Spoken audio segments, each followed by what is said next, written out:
son muy buenas, preciosa comunidad, si se escucha, ¿verdad? 1, 2, 3, probando, si se escucha. Ahí está, ay, no, ahora sí me sigue dando la carita, pero en fin, Alba Marie, de hecho, fascinante, María, rolón, ¿eh? Es un rolón. Yo no sabía que existía este rolón hasta hace poquito, y es un rolón, la mera verdad, me encantó, porque aquí amamos a Dua Lipa. ¿Cómo está? ¿Qué pacho, Max Alejandro? ¿Cómo estás, mi pancoquito? Qué gusto verte, qué gusto leerte. Igual Army Tem, Itzel Luna, ¿cómo se portan, hermosas? Muy buenas noches. ¿Qué tal se le están pasando? ¿Qué tal su día? ¿Qué tal el inicio de semana? Hola, hermosas, me da muchísimo gusto saludarlas.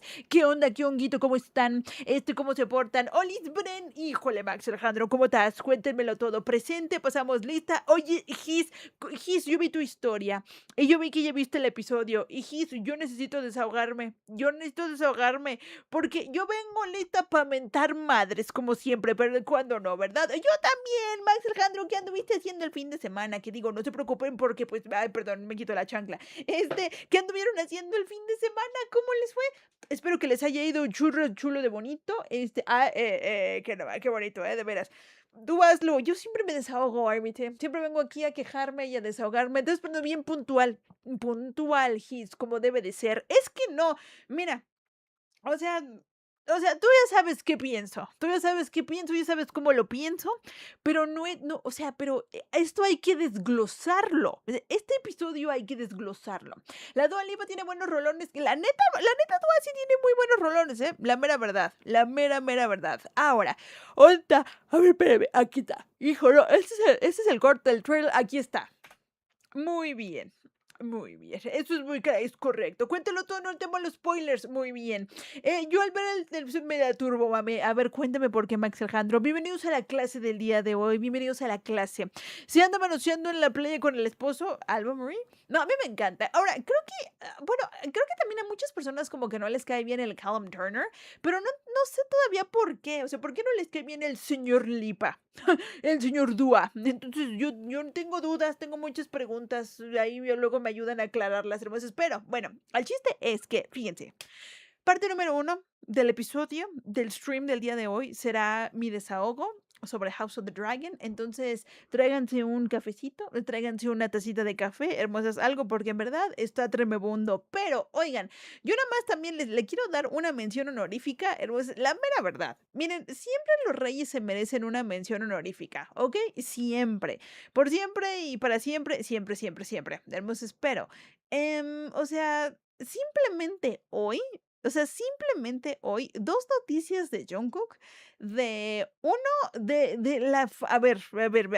por hombre, al fin, la neta, ¿por qué los Targaryen tienen mommy issues? Pero no tan gacho, Alba Marie, es que mira, bueno, te digo algo, yo aquí sí tengo pedos con los creadores de la serie, porque, o sea, es obvio que ahorita la historia que hay en House of the Dragon ya es algo totalmente aparte de los libros, pero mira, ahorita pasamos a ello, hermosas. Ahora que la enferma brasileña, hola Cristina, ¿cómo estás, por hombre? En fin, yo necesito ese chisme, Max Alejandro, por favor, fíjense. Sobre el artículo de Jungkook, o sea, justo por eso hice el video ahorita, lo acabo de subir apenitas porque dice aquí, según el tribunal, la acosadora entró a la casa de Jungkook a pesar de las repetidas advertencias policiales y las órdenes de alejamiento. Esperó frente a la puerta y mientras el repartidor salía, entró sigilosamente en la casa de Jungkook por la puerta lateral abierta. La individuo, si es que le podemos decir así, la individuo había visitado la casa de Jungkook 22 veces en un mes y tocó el timbre cientos de veces y arrojó correo dentro de la propiedad. El tribunal señaló que la acusada cometió el delito incluso después de haber sido puesta en libertad tras una advertencia policial. O sea, le advirtieron que dejara de hacer sus estupideces y le valió madre. Agarró la advertencia y se limpió la cola con la advertencia. No implementó medidas de emergencia y la víctima exige un castigo severo. Pues yo diría, no, yo diría. Por lo tanto, la mujer brasileña que acosó a Jungkook fue sentenciada a 1 año de prisión con suspensión de la pena por 2 años y se enfrenta a la deportación. O sea, no, la Willa esta, en serio, no ganas de ser su guardia y poderlo hacer. Es que no. Ok. Justo a esto es a lo que me refiero siempre que platicamos y pues, siempre lo comentamos. ¿Se imaginan todo lo que han de pasar los reyes, de lo cual no sabemos diario? Es decir, de toda la gente loca, de toda la gente inestable que, o sea, todos los días los anda siguiendo, todos los días los andan acosando, todos los días, saben en dónde están, y no termino de entender, es que no entiendo, no capto, ¿por qué? ¿Qué clase de delirio? Eso es un problema mental, en verdad es un problema mental que tiene que ser analizado, estudiado y medicado, hermosos, porque, o sea, ¿qué ganas? En buena onda, ¿qué ganas? No logro entender. O sea, ¿qué quieres? Jungkook, o sea, no, o sea, y como ella perfectamente pueden haber mínimo 10 igualitas, de las cuales no sabemos, y 10 por cada uno de los reyes, ¿no? Y 10 por cada uno de los días de la semana. O sea, no sé, y nunca, para mí nunca ha tenido ningún sentido el estarlo siguiendo, porque, a ver, o sea, ¿qué, qué ganan? Mi duda es, ¿qué ganan genuinamente? O sea, okey, lo sigues a todos lados, ¿y? Eh, ¿Qué clase de relación parasocial tan cañona tienes que tener como para creer que al andarlo siguiendo por todos lados se fijará en ti y te verá como un potencial interés romántico o un potencial interés, de ami no sé qué chingado, ¿qué se les figura? ¿Qué se les figura? O sea, y es como si a ustedes, por ejemplo, pónganse en ese lugar, ¿okey? Pónganse en ese mismo lugar. Si a ustedes les estuviera siguiendo un güey cualquiera, a lo mejor es nada más porque crean contenido o porque se dedican a hacer algo en redes sociales o en la televisión. Así tienen a un güey o una mujer que les está siguiendo para todos lados. ¿Qué logran? ¿Cuál es el objetivo? No entiendo. Y luego, no me imagino, pobre de Jungkook, o sea, la individua habría visitado su casa 22 veces en un mes y tocó el timbre cientos de veces. O sea, hasta pinche castrosa. O sea, hasta castrosa, porque ¿qué clase de película a nivel Christopher Nolan te estás armando aquí en tu pinche cabeza?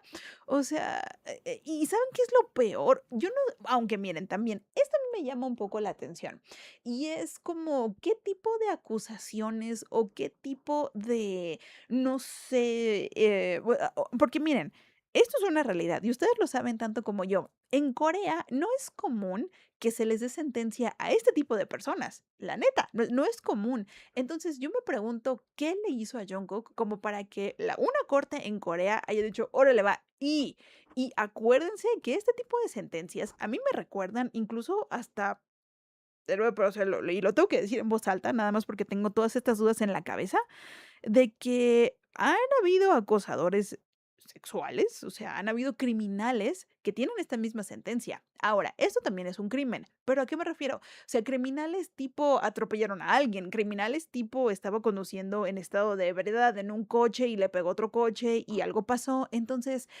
a mí porque esto, o sea, eh, por esto no es tan común, esto no es común. O sea, no es común que el tribunal señaló que la acusada cometió el delito incluso después de haber sido puesta en libertad y luego después un año de prisión. O sea, esto no es común. Entonces, yo me pregunto, no sé, como voy a citar las palabras de Gis, citando a Gis, si esta huila, o sea, si esta mujer, si este personaje no le hizo otra cosa o no le intentó hacer otra cosa. Porque, y esto lo pensé hermoso cuando estaba haciendo el video, porque dije, güey, pues no es, porque cuántas veces no hemos visto y cuántos casos no hemos visto de idols que se quejan ante las autoridades que dicen, oye, o sea, esta vieja, este güey me está siguiendo para todos lados. Ponle nada más una orden de no sé, de que no se acerque a ti y ya. Pero de eso a prisión, a cárcel, no pasa tan seguido. Entonces, estoy así como de, ¿y si pasó algo? ¿Y si pasó algo de lo que ustedes y yo no nos hemos enterado? No sé. Creo que fue en parte porque logró entrar a la casa del Junko cuando el repartidor salía. O sea, ve, Gis, ¿qué pino?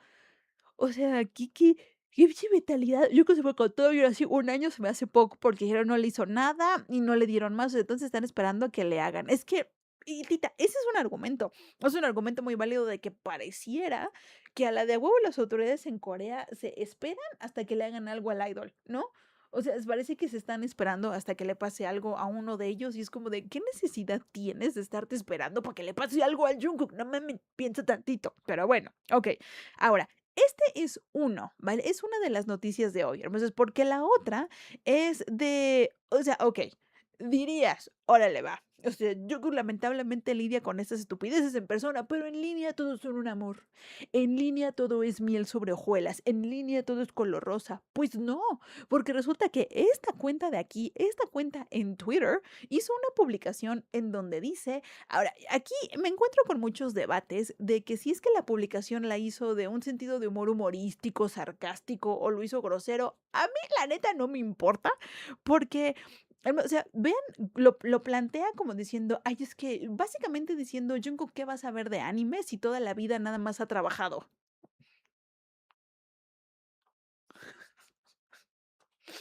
Ok. O sea, no mames, imagínense ser Jungkook. Imagínense, estás en tu casa, suena un chingo de veces el timbre, tienes que estarte afrontando con este pedo legal, tienes que estar hablando con tus abogados, estás de gira, también tienes chamba, tienes cosas que hacer, tienes cosas con las cuales tienes que cumplir. Y dices, voy a redes sociales a distraerme un ratito, voy a meterme a TikTok, a Twitter, a ver con qué me encuentro. Y lo primero que te encuentras es una pinche publicación toda pedorra de Jungkook que vas a ver de anime, si lo único que ha hecho en toda su vida es trabajar. Güey, neta, o sea, neta, oh, Liz, be my love, ¿cómo estás? En buen plan, en buena onda. Es como de, pobre hombre, pobres hombres, se mama la gente, son una, o sea, a ver, Estaba preguntando sobre la última historia que subió Jungkook. Lo que pasa es que una cuenta supuestamente fan de Jungkook, porque hasta foto de perfil de Jungkook tenía, hizo un post en X diciendo lo siguiente. Se los voy a leer textualmente. Dice, entonces Jungkook como de pequeño solo trabajaba, de verdad no vio ni una de anime. Y le pone como novato, patético. Y dice, o sea, hazme el chingado favor, así como diciendo, ay, este güey, ¿qué vas a ver? O sea, atención y pone vete, mandándola que se vaya. Prácticamente esa persona está criticando a Jungkook como por el tipo de anime que ve, a lo que Jungkook encima lo que coloca, Nigamonde, que literalmente es como decir tú quién eres. Jungkook subió esa historia hace como 40 minutos aproximadamente y se hizo un revuelo en redes sociales gigantesco. Muchas armies de todo el mundo empezaron a denunciar la cuenta al punto de que ya la cuenta la bajaron, ya no está. Chicas, ellos ven todo. pero es que aquí es cuando, de momento, pues que te valga madres, totalmente, somos, o sea, por dos, literalmente por dos. Pero, o sea, por dos millonario y más. Claro, Tita, pero aquí el chiste es, ¿sabes qué? Ese comentario se me hizo muy como, últimamente que hemos estado platicando tanto de libros, ya ven que hay muchísimas personas, se me hizo muy así, o sea, muy, muy en ese plan de, güey, ¿tú por qué lees libros de fantasía, romantasy? ¿Tú qué vas a saber de libros de cultura? Mamón, ¿qué? O sea, para empezar, ¿what? ¿Tú quién chingados eres? Porque es de ese tipo de personas castrosas que hacen ese comentario y de seguro, no sé, o sea, yo tengo este presentimiento porque así es la gente, así es esta gentuza, que ya cuando realmente te, o sea, te enfrentas a estas personas y ya los encaras, es cuando dicen, ay, no, es que no era en serio, ay, es que era puro coto, ay, es que estaba de chichistosa. Y pues, no, güey, no mames. Entonces, aquí mi punto es que ¿qué calzones? Los admiro mucho a los reyes. Y pobrecito Jungkook. Entonces, y aquí sí digo pobrecito Jungkook porque no mamen. O sea, este hombre es, o sea, ¿por dónde empezamos a describirlo? A este precioso ser humano que incluso hasta yo, o sea, a mi perspectiva, luego, por ejemplo, cuando salió a correr y dice, o sea, si me ven, no nos tomamos una foto y todo, o sea, aquí en el sentido de que Jungkook siempre ha sido, y los reyes, o sea, los reyes en general, entonces, pero es un hecho de que Jungkook luego es como de, cuando en los lives que nos ha dado, sus conciertos gratis, luego que sabemos por dónde anda, porque anda corriendo y así, o sea, esta preciosa bolita de luz, de fe y esperanza que muchísimas veces hemos platicado y al menos luego yo digo, güey, o sea, Jungkook, es que eres muy buena persona para este mundo. Genuinamente siento que este mundo no te merece, canijo, porque tú eres bien precioso, o sea, tú eres muy divino, tú no... déjenme le paso un tantito de malicia. Pero ¿por qué? Porque no quiero que esta pinche gentuza, pues lo trate así, entonces, y menos él que ha sido o nos ha demostrado ser tan abierto, que tiene todas sus emociones a flor de piel este hombre. O sea, y es como de, güey, ok, con todo lo que está pasando a lo mejor en su vida personal, en su vida privada, Y todavía tienes que estar al pendiente de una pinche vieja o de un pinche güey que te ande siguiendo y tienes que estar al pedo de que no se metan a tu casa, que por cierto te tuviste que cambiar a otra casa porque la otra, gentuza, ya casi casi estaban dando giras en YouTube de que, ay, y en este edificio vive Jungkook y en este edificio... No mamen. O sea, me pongo tan así, una millonésima parte en sus zapatos y dices, no mames, neta, ¿cómo le haces?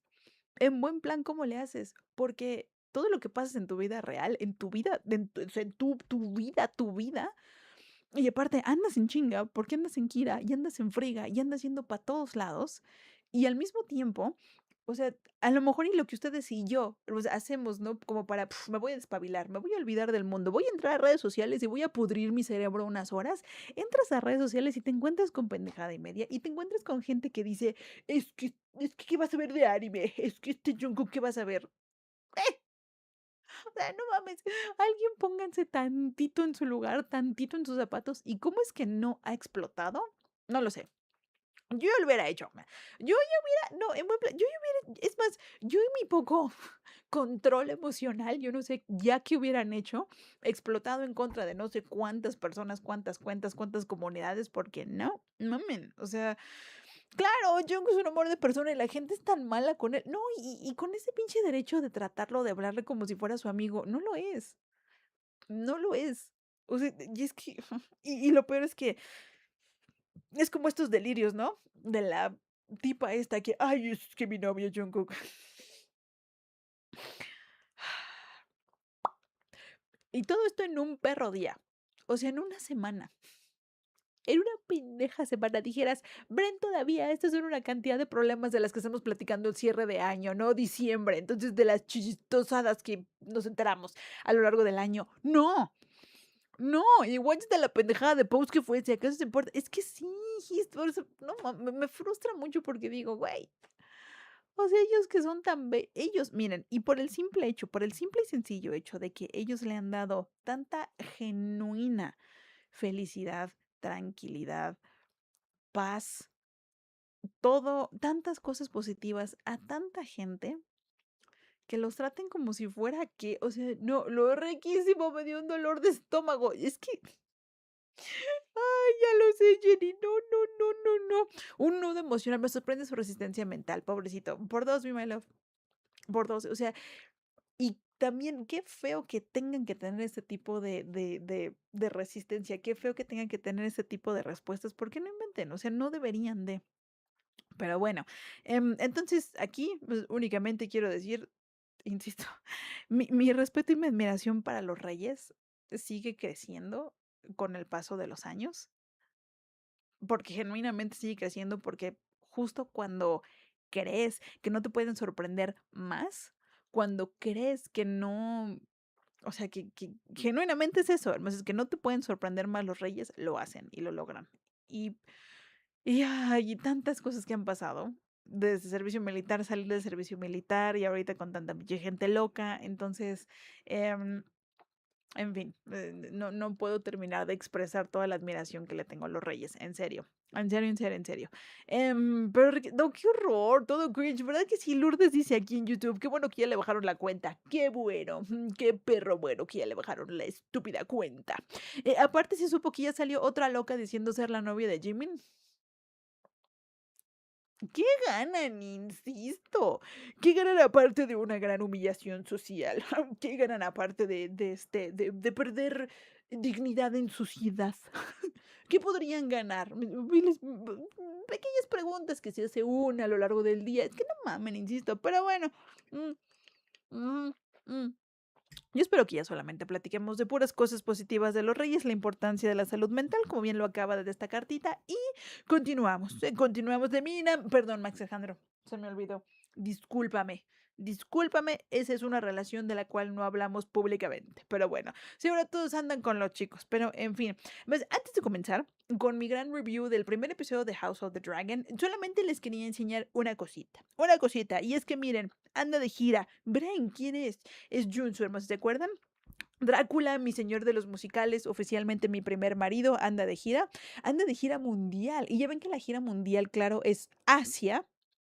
y Asia. Entonces anda de gira. Así es que voy a bajarle nada más tantito el volumen. Alba Marie, mándame la cuenta, por favor, para verlas aquí mismo.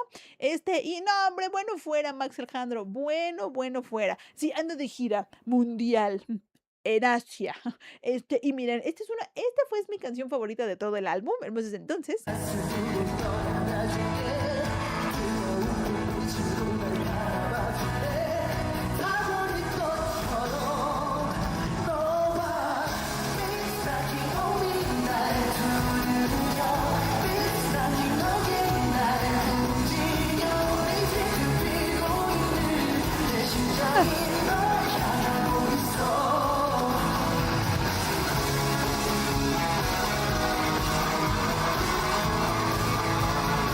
Un chamacón y ustedes saben que me encantan, señores. Entonces, entonces,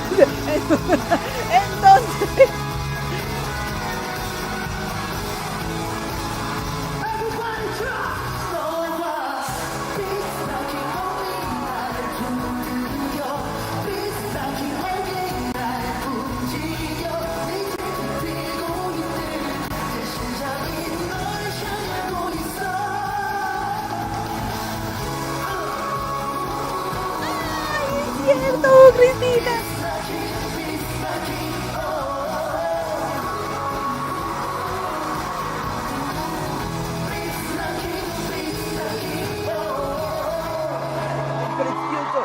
Precioso, precioso, mi amor. ¿Quién es mayor de edad? El Jaeyoung es más grande. Jaeyoung es más grande que él, pero no por mucho. Uno o un par de años más, pero no, o sea, no por mucho. Pero ven, lo que precioso. Tiene 20 años. No llamen que a mí ni me encantan, señores. ¡Ay, feliz cumpleaños, Cristina! Muy feliz cumpleaños. Feliz cumpleaños. ¿Te la pasaste bonito? ¿Te la pasaste increíble? Espero que sí. Muy feliz cumpleaños, hermosa. Te mando un abrazo. Espero que te la hayas pasado increíble. Y por lo visto, sí, porque dice, una amiga me regaló una pulsera, un collar con el logo de los Reyes y mi marido me regaló una caja de chocolates. ¡Ah!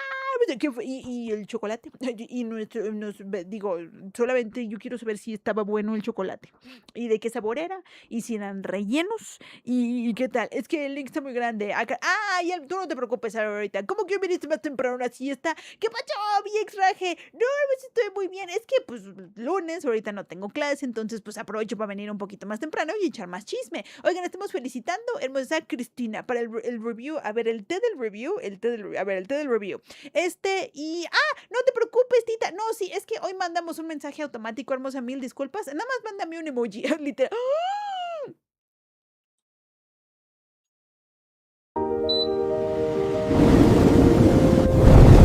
No, hombre, si vieran la cantidad de estupideces para el hogar que ya le mandé a Nathan. No saben. No, o sea, no. He avanzado. No, extraje. Es vacas. Oigan a mi extraje. Que el grupo de avanzado y vacaciones. ¡Ay! Hilarious. Utterly hilarious.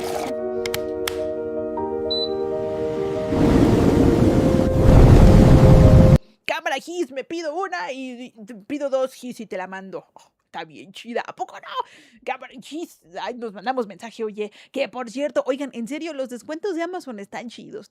Oigan, que por cierto, Amazon siento que quiere mi información privada y personal, porque ahora resulta que ellos van a, ¿cómo dijeron? Que básicamente me dijeron, no te preocupes, Bre, nosotros facturamos por ti. Solamente danos tus datos, tu llave del SAT y yo así de...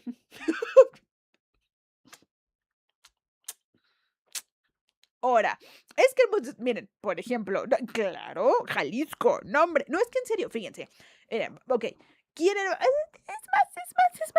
aquí con ustedes, hermosos, hay una transparencia impresionante, ¿ok? Y ahí les va, ahí les va. Siéntense, chéquense nada más, ¿ok? Chéquense nada más. Ahorita Amazon me debe una factura. Bren, dirías, uy, Bren, es una millonada. Entonces, una factura como de 2,000 y cacho de pesitos mexicanos, ¿ok? Me deben una factura. Bien, pues, ¿ok? 2,000 y cacho de pesitos mexicanos y me llega un correo electrónico y dice, estimada Brenda Tello Mojica, queremos, ¿cómo decía? Queremos notificarle que a su cuenta le hace falta el registro de no sé qué, del certificado del SAT. Y yo, Pues según yo estoy al día, Amazon, ok.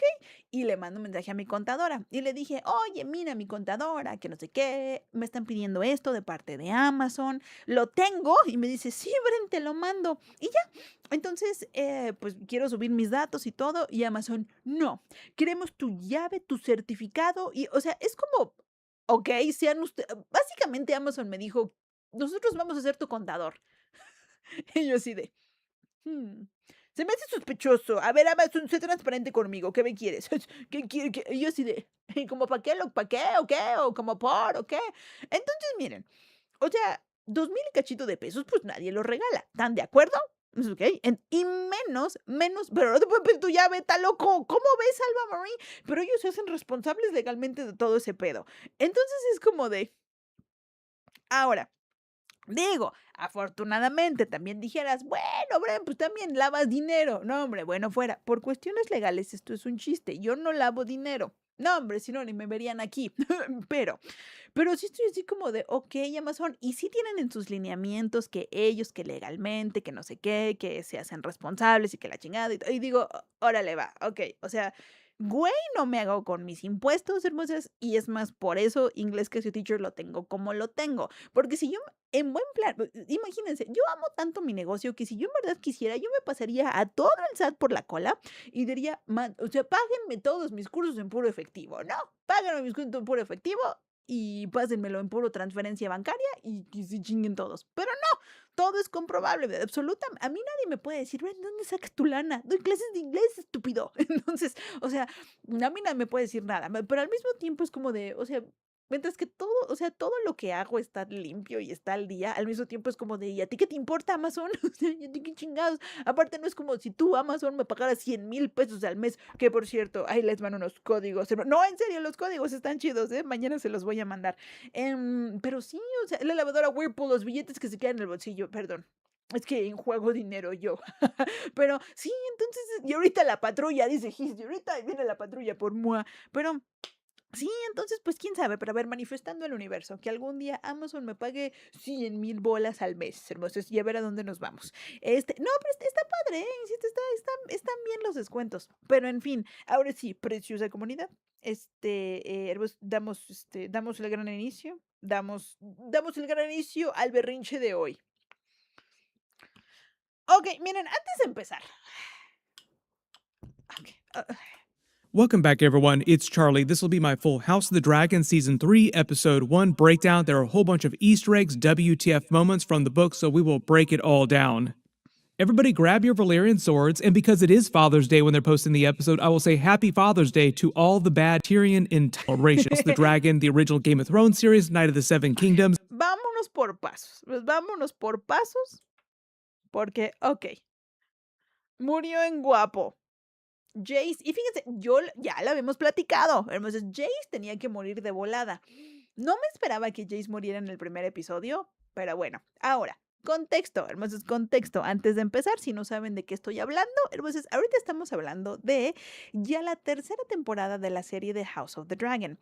¿Qué es House of the Dragon? Hermosos, House of the Dragon es una serie que ahorita está bajo la producción de HBO, está en su servicio de streaming en HBO, que está basada en el libro de Fire and Blood, que creo que traducción literal es literal, es de fuego y sangre, de parte del universo de Juego de Tronos. Entonces, y esta serie narra digamos, la guerra civil o la guerra entre la familia de la casa Targaryen, que es una de las casas principales en Juego de Tronos, que es donde imagínense que si muchas familias pelean por el trono del mero mero, pelean por Palacio Nacional, pelean por los pinos, entonces realmente ese es el pleito, entonces, y yo en lo personal me siento todavía más emocionalmente apegada a toda esta serie y a toda esta saga de libros. Entonces, yo traigo tatuado el logotipo de la casa Targaryen, ¿ok? Esto de aquí es un dragón de 3 cabezas, es un dragón de 3 cabezas que justo representa a esta casa, a la casa Targaryen. Entonces, yo tengo aquí una cuestión muy emocionalmente apegada con toda esta serie,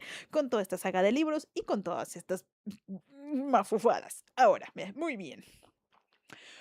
Para empezar, ok,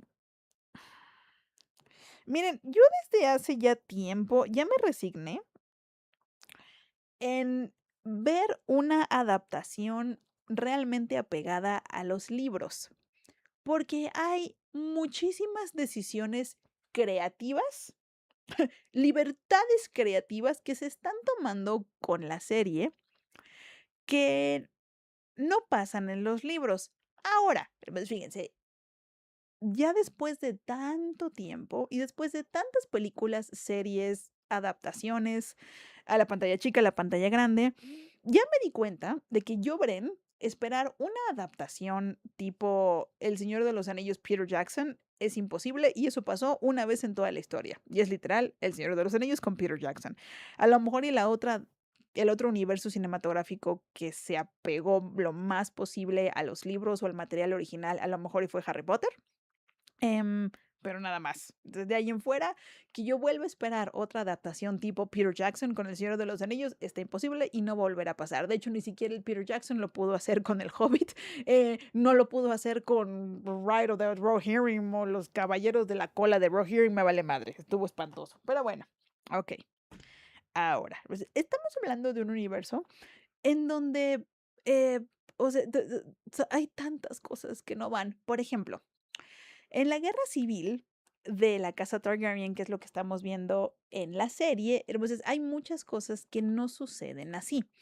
Ahora, esta batalla, ok, sí sucedió en los libros, sí, y es una de las batallas más sangrientas de toda la historia de bueno, en el mar de Westeros, sí. Westeros too. So press F to pay respects to Baby Jace, another strong Sí, sí, sí, sí, frontal sí. theme Vámonos desde el like the inicio. shit for the show. Like we finally reached what they've been promising us that they were going to do since season 1. All the big battles, Y sí, o sea, más dragones, menos humanos. Estoy totalmente de acuerdo. More dragon, less people. Gullet, but it was a bit of friendly fire because of Sheep Stealer. Technically, the wild dragons are not friendly with the domesticated dragons. They just treat them like any other threat. It's sort of like watching what happens fast season 2 from now and Miren, change a little bit right now. The opening scene starts with ok, para empezar. La escena de apertura, en donde es Bella, ¿no? Según yo es Bella, una de las hijas de Daemon, quiere su dragón. Y a la de a huevo quiere un dragón. Y quiere mi dragón porque soy Targaryen, entonces quiero mi chingado dragón. A ver, una parte que a mí aquí me encabrona, es que es un dragón. Me cayó gorda la chica. Excelente, Max Alejandro, excelente. Excelente, porque a la de a huevo quiere su dragón y a la de a huevo quiere domar al dragón y quiero mi pinche dragón. No sabes qué hacer con uno. No sabes qué hacer con uno. ¿Para qué quieres un dragón? ¿Para qué? ¿Para cagarla? Adelante. Adelante. Ahora, ella fue la que creía que le iban a dar a Vhagar. Vhagar es el tanque de guerra con alas, el que trae Aemond. No. Entonces anda mami, que quiere su chingado dragón. No sabe qué hacer. Ahora, motivos por los cuales aquí digo, ok, o sea,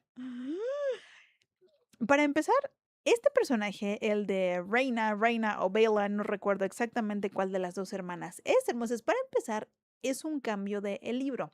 En el libro, quien se queda con este dragón es totalmente alguien ajeno. De hecho, una de las partes que a mí me gusta más de este libro y que me gusta mucho de la historia de esta, precisamente de la Casa Civil Targaryen, es que ellos mismos se dan cuenta de que sí, o sea, los Targaryen son quienes tienen una relación con los dragones, pero no significa que, por ejemplo, hijos bastardos no puedan tener una relación con dragones, ¿no? O que sea forzosamente siempre con un pura sangre Targaryen. Entonces, es una propuesta muy padre de que, pues, precisamente no tienes que tener el pelo blanco a la de huevo para tener tu dragón.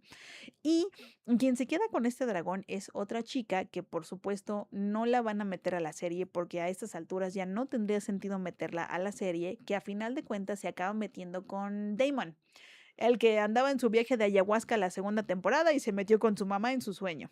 Ahorita pasamos a eso.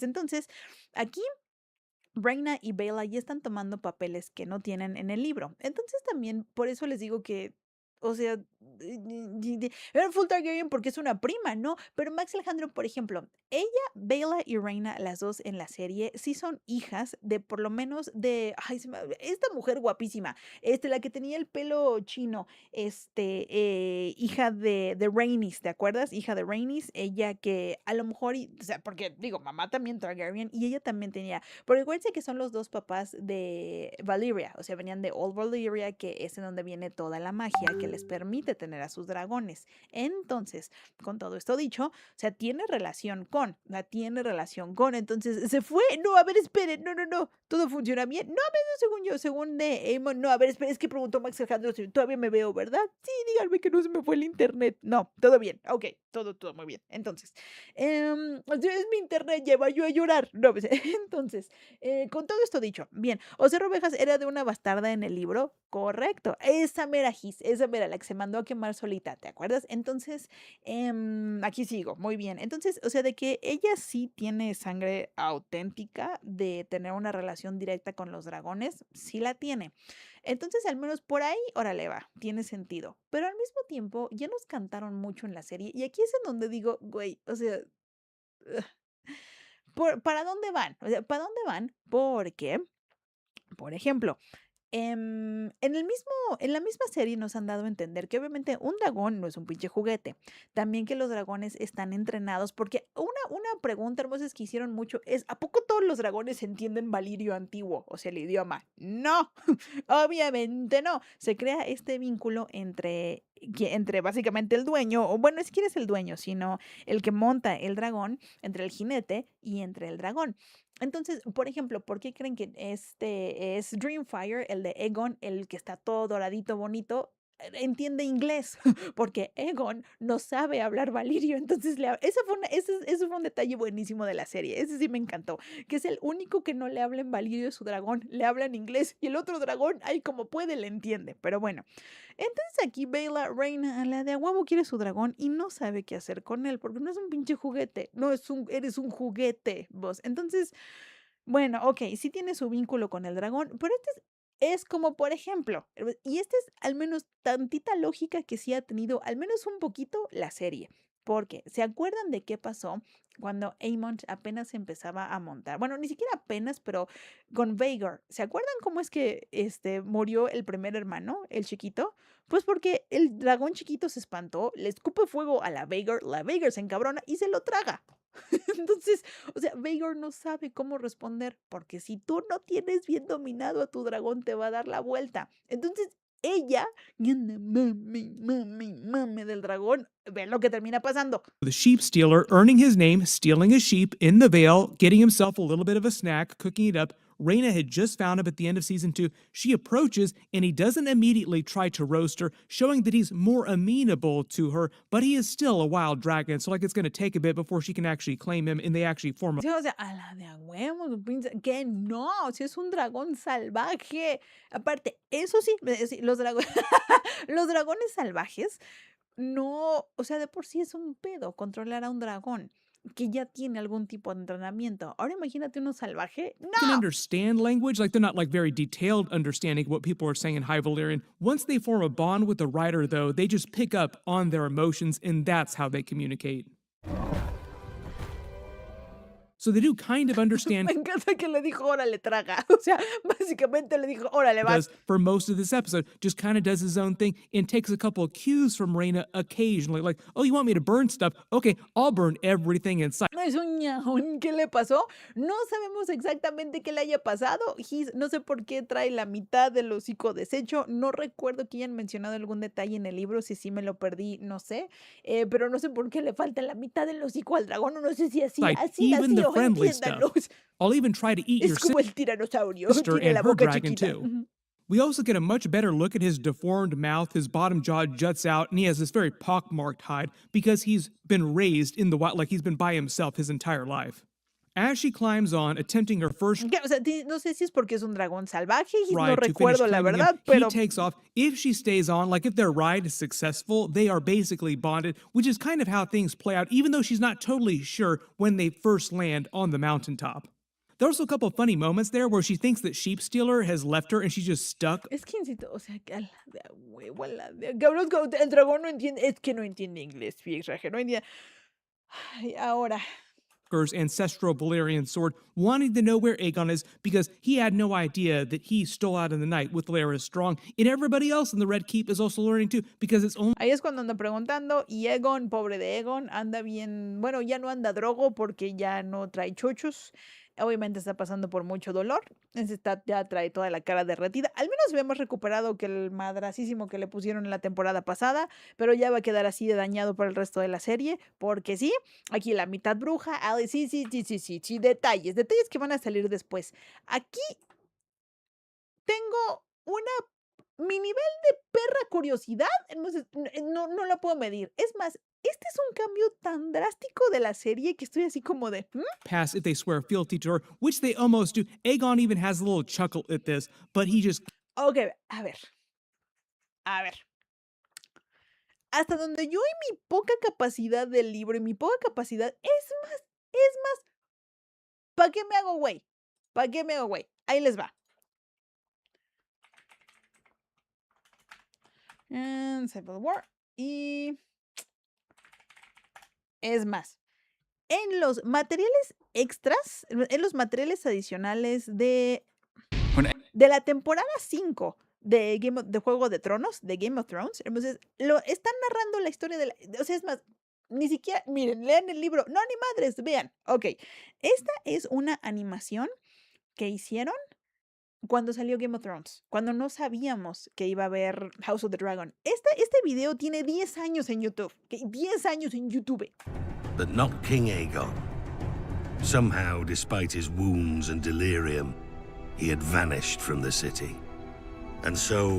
De alguna manera, Aegon ya no estaba en la ciudad. Ok, dato importante. Aquí es cuando llega Rhaenyra con sus dragones y dice, quítense todos, ya llegué yo con mis dragones y mi marido, y ábranse todos. Ok, muy bien, bueno, ajá. Pasa todo su desmadre, pasan más batallas y todo. Ah, por ejemplo, entonces, Nettles, esta chica que les estoy mostrando aquí en la animación, ella es el papel que debería de ser Baela o Reina, la hija que tiene el dragón, la que a la de a huevo quería el dragón. Ella es la que lo termina montando. Y saben que ella termina siendo amante de Aemond. She ordered No, the Daemon. girl's head be sent to her. But there was a complication. As well as her dragon, the girl had taken to riding Daemon. Daemon. Matt Smith. Daemon. Entonces, ella termina montando un dragón y montando al marido. Entonces... When Daemon received the queen's order, he proclaimed it a queen's words. O sea, y Rhaenyra le dijo a él que matara al amante por traicionera. Le valió madre. The whore's work. He La sent deja ir. the girl away at dawn, watching her and her dragon vanish into the morning mists. Then Daemon sent a challenge to his nephew Aemond. ¿Ok? Entonces, aquí es cuando él reta a Aemond, llega en Vhagar. Esta batalla, les juro, esta batalla va a ser lo único que va a valer la pena de toda esta pinche serie. Va a ser lo único. Pero bueno, en fin. Pues, okay. Continúo. Ahora es irrelevante. ¿Ok? No, ahorita pasamos ese chisme. Helena se avienta. ¿Ok? Ahora, todos los ciudadanos se dan cuenta de que los dragones son un problema y los ciudadanos de Westeros son los quienes terminan matando a los dragones. Sí. Ahora, aquí está lo relevante. Para que me entiendan por qué esto es un momento de, güey, ¿qué están haciendo? Ok, esta es Rhaenyra, ya no tiene dragones, ya no tiene nada en la ciudad. A pesar de que regresó a la ciudad, ya no tiene nada. Weakness of that sex. Weeping for her lost son more than her dragons, Rhaenyra abandoned the Iron Throne and sold her crown to buy passage for her and her lost son back to Dragonstone. O sea, vendió su corona para regresar a Roca Dragón. A ver, este pedo. O sea, ya no tiene nada, ni influencia, ni dragones, ni hijos, ni marido, ni nada. Rhaenyra hoped to hatch more dragons from the eggs in the castle. But when she landed, the welcoming party slew her guards and marched her and her son at spear point to the castle. Regresa al castillo, en donde los agarran en una emboscada y matan a sus protectores. To face a dead man and a dying dragon. Sister, King Aegon's second. Entonces, no supimos nada de Aegon desde que entra Rhaenyra a la ciudad hasta acá. ¿Qué clase de patuaventuras de Hugo, Paco y Luis los van a poner a hacer? Pues, o sea, ¿qué clase de Hugo, Paco y Luis patuaventuras van a tener este güey? ¿Qué pedo? Es que es el rey Aegon. ¿Quién no lo reconoce? O sea, ¿qué clase de pinches patuaventuras estúpidos los van a tener haciendo durante... En fin, en fin, en fin. Y aquí, o sea, aquí, aventuras homosexuales con patas. Por una escena de gay entre... Lo que sea. A estas alturas, Max Alejandro, ya lo que sea. Porque no entiendo qué está pasando aquí. Esto ya le pertenece totalmente a la serie y no entiendo por dónde va. Porque también, entonces, el resentimiento que están construyendo de Aegon hacia Aemond es todavía más grande que el resentimiento que están construyendo de Aegon hacia Rhaenyra. Porque piénsenlo de esta manera. En un escenario lógico, inteligente, como son los personajes aquí en Westeros, a Aegon ahorita, se tiene tanto resentimiento por el hermano que lo rostizó, que se dio cuenta de que el hermano lo detesta, porque Aemond ya le hizo saber que lo detesta. Ustedes nada más acuérdense de esas escenas, pues, ¿vale? Piénsenlo de esta manera. ¿Qué lógica tiene que Aegon odia a Rhaenyra más que a Aemond ahorita en la serie? ¿Qué lógica tiene? Este no quiere ser rey. Ya quedó claro. Este ya se dio cuenta de que el hermano lo odia. Porque. O sea, porque ya se dio cuenta de que su hermano lo odia. Ya lo vivió en persona. El Vigor casi lo achicharra. Hasta ahorita, hasta donde sabemos, su dragón está muerto. No hay ningún motivo lógico por el cual él no diría, ¿sabes qué, Rhaenyra? Toma la pinche corona, tómalo. Ok, sí, es como de Bren, pues lo tendría que matar. Sí. Pero acá no tiene ningún argumento ahorita como para decir, odio más a mi hermana que a mi hermano. Ahorita. Entonces, solo que le mató al hijo, ok, tita. Pero con la poca capacidad de las neuronas que trae Aegon, ¿tú le crees, o sea, que tiene mayor sentido que deteste a Aemond más que a Rhaenyra? Pues como que no, ¿verdad? Entonces, ay, no, a ver, espérenme, denme un minutito, denme un minuti. Ay, perfecto, un minuti. Mm, espérenme. Listo, maravilloso, muy bien. Pero siempre sale en el ojo del hombre. Siempre tiene que ser el enojo del hombre, la cosa más grande. Pero bueno, en fin. Entonces, esto ya es mucho de la serie. No sé por dónde va. Porque eso de darle es como de, güey, ¿qué están Carrying the haciendo? crown later because Aegon took it. It's made of Valyrian steel. It belonged to Aegon the Conqueror. It is also worth a lot of money. But at least the way that Larys Strong talks them out of this situation, saves their lives, is convincing the man here, Rhaenyra's loyal. En fin. En fin. ¿Quién sabe? Ahora ustedes, gracias, no pueden ser gracias. Ahora, porque sé que lo primordial de lo que quiere platicar toda la comunidad. A ver. Miren.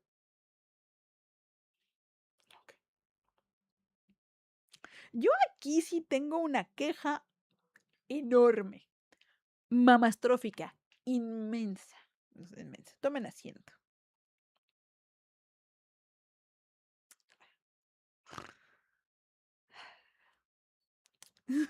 Tres toritos después. ¡Iu!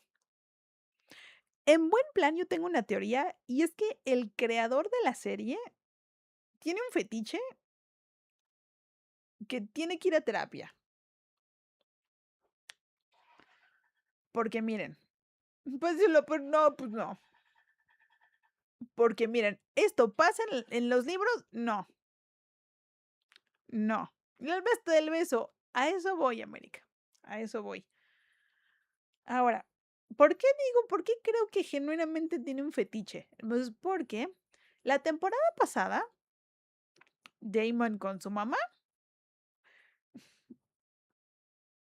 y fíjense, estamos hablando de una serie en donde mi hipocresía ha sido muy grande. Y pues Jon Snow y Daenerys Targaryen eran tía y sobrino. Y yo dije, que sean felices. Que sean felices. Pero al mismo tiempo también, por ejemplo, con Cersei y con Jaime, también dije: "Qué asco", ¿no? Porque qué asco. Pero la segunda temporada, es cuando Daemon traía su viaje de ayahuasca en Harrenhal y se alucina con la mamá.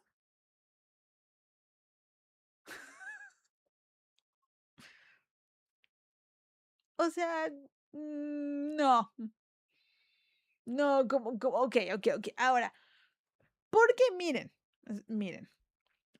la familia Targaryen, se meten todos entre todos, sí se meten todos entre todos. Así que no es como si hubiera un escenario en donde uno fuera mejor que el otro.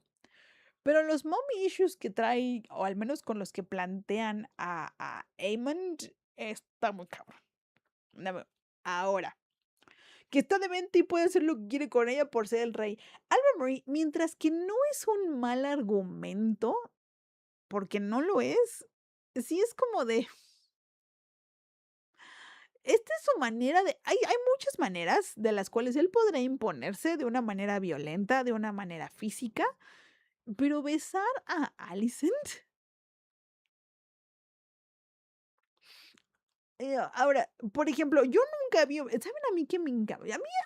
Hasta la fecha me encabrona que yo nunca vi a Rhaenyra teniendo su agarrón con el papá de sus hijos, con ese hombre tan precioso, con ese hombre tan bello. A ver, ¿por qué no me dieron una escena entre ellos dos? No, ¿verdad? Me voy al diablo, pero sí me pasan estas porquerías. Entonces, ya era lo que yo quería. Yo quería un agarrón entre esos dos. Pero bueno, ahora. mm, Algo que la net sí, yo quería ver un agarrón con ese precioso y no se me hizo. Pero, pero, aquí, okey, miren, hablando más allá de las porquerías mentales de los creadores de la serie, hay una cosa a mí que en particular, em no me termina de convencer, entonces, y es que, en serio, se los juro, el único motivo, o al menos los 2 motivos principales por los cuales yo les recomendaría leer Fire and Blood es por Aemond y por Daemon. ¿Por qué? Entonces, porque su desarrollo como personajes en los libros es increíble, porque literal estamos hablando de al menos todavía Aemond no, todavía Aemond es un poquito más predecible, está un poquito más zafado, pero Daemon él no. Él en verdad es uno de estos perfectos personajes en área gris, entonces, en donde no sabes si es que está, o sea, él es bueno, es malo, está en un punto neutro. No. Entonces, ellos como desarrollo de personaje son un motivo enorme por los cuales yo les diría, chútense el libro. Aemond y Daemon, por el desarrollo de personaje que tienen. Porque aparte, para mí, el punto máximo de la historia de Fire and Blood, entonces, es cuando estos dos se dan en la madre con sus dragones. Este es el chido. Esa es la historia que vale muchísimo la pena. Más allá de los delirios que tienen los Targaryen, porque también la familia Targaryen en estos libros, como familia, sí trae muchos pedos, sí trae muchos delirios de grandeza y de superioridad, y como nosotros somos lo más cercano que existe a un dios por nuestras relaciones con los dragones, por nuestra relación que tenemos con dragones. Entonces, punto y aparte, ¿no? Entonces, pero estos 2 personajes son personajes buenísimos, insisto, sobre todo Damon. Por eso en la segunda temporada fue cuando yo dije: "No, o sea, me doy por vencida con esta serie". Porque la segunda temporada, Damon tiene a lo mejor hay tantas posibilidades, tantos momentos, tanto todo para que lo tengas encerrado en su viaje de ayahuasca, insisto, fantaseando con su mamá, o sea, desperdicia un personaje. Desperdíciame un personaje. Otra cosa, y ahí es cuando neta analícenlo con pincitas, y es que son libros de este pelo, ¿vale? O sea, son madrazos de libros de este tamaño. En este episodio, ¿cuánto tiempo no se nos fue? Perdiendo tiempo con estos 3 güeyes, con Hugo, Paco y Luis, que se fueron a esperar a Veigar. ¿Dónde está? Es más, creo que aquí no, hasta eso la batalla no estuvo tan mal. También vimos a los Stark, ok, eso está padre. Luego, por ejemplo, ve esta, aquí. In Harrenhal, ¿A mí de qué chingados me sirve ver estos 3 güeyes esperando a él que claramente no va a llegar? Ulf White with Silverwing, Adam of Hull with Sea Smoke, and Hugh Hammer with Vermithor. Hugo, Paco y Luis esperando, ay, es que no llega Veigar. A mí qué chingados. Oh, es que es para que entiendas que uno de ellos es manipulable. Ya sé que es manipulable. Ya sé que es manipulable. El güey vivía en la miseria. Obviamente, si le pagas el desarrollo de este personaje es muy obvio. Si tú le pagas, se va a empinar. Ahí está. O sea, si tú le pagas, se empina. Chido. Lo podrías desarrollar en otra escena. Enséñame otra cosa. Thor waiting to ambush Aemond, who they're expecting to arrive on Vagar, thinking that the three of them and their Ahora, también por eso me encabrona todavía más. Pues porque, díganme, ¿cuál entonces fue el perro chiste de que en la última temporada, en la segunda, Alicent se le fue a llorar a Rhaenyra? ¿Cuál era el chiste? ¿Cuál fue el chiste? Díganme cuál era el objetivo.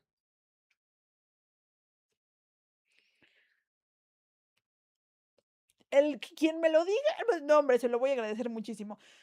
El señor místico que tiene cuerno y patas es uno de los hombres verdes, Gis, así se le llama.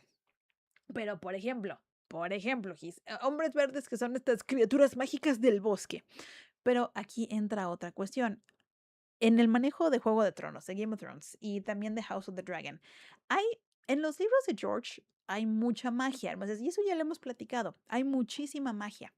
Por ejemplo, esto es como la bruja, ¿no? Las brujas rojas, que sí podrían hacer sus conjuros, que sí existe un dios, que sí existen deidades en Game of Thrones, que existen criaturitas del bosque, como los niños también del bosque. Existe, por ejemplo, el cuervo de 3 ojos. Hay muchísima magia en Juego de Tronos, pero no la saben utilizar para la serie. Entonces, si la van a usar, úsenla bien, si no, ¿para qué?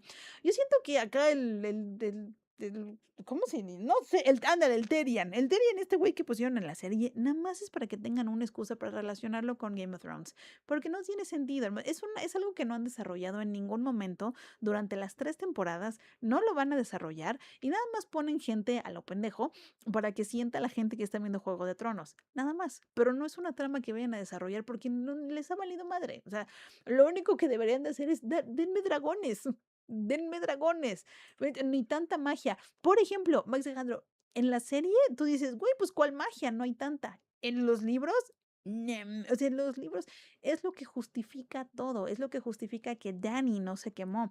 Porque, por ejemplo, y sí les había dicho, ¿no? Pues es que Dany, sobreviviendo la pila de fuego donde estaban quemando a Khal Drogo, empezó a compartir esta mentalidad de que los Targaryen no se queman con fuego. Y esto no es cierto.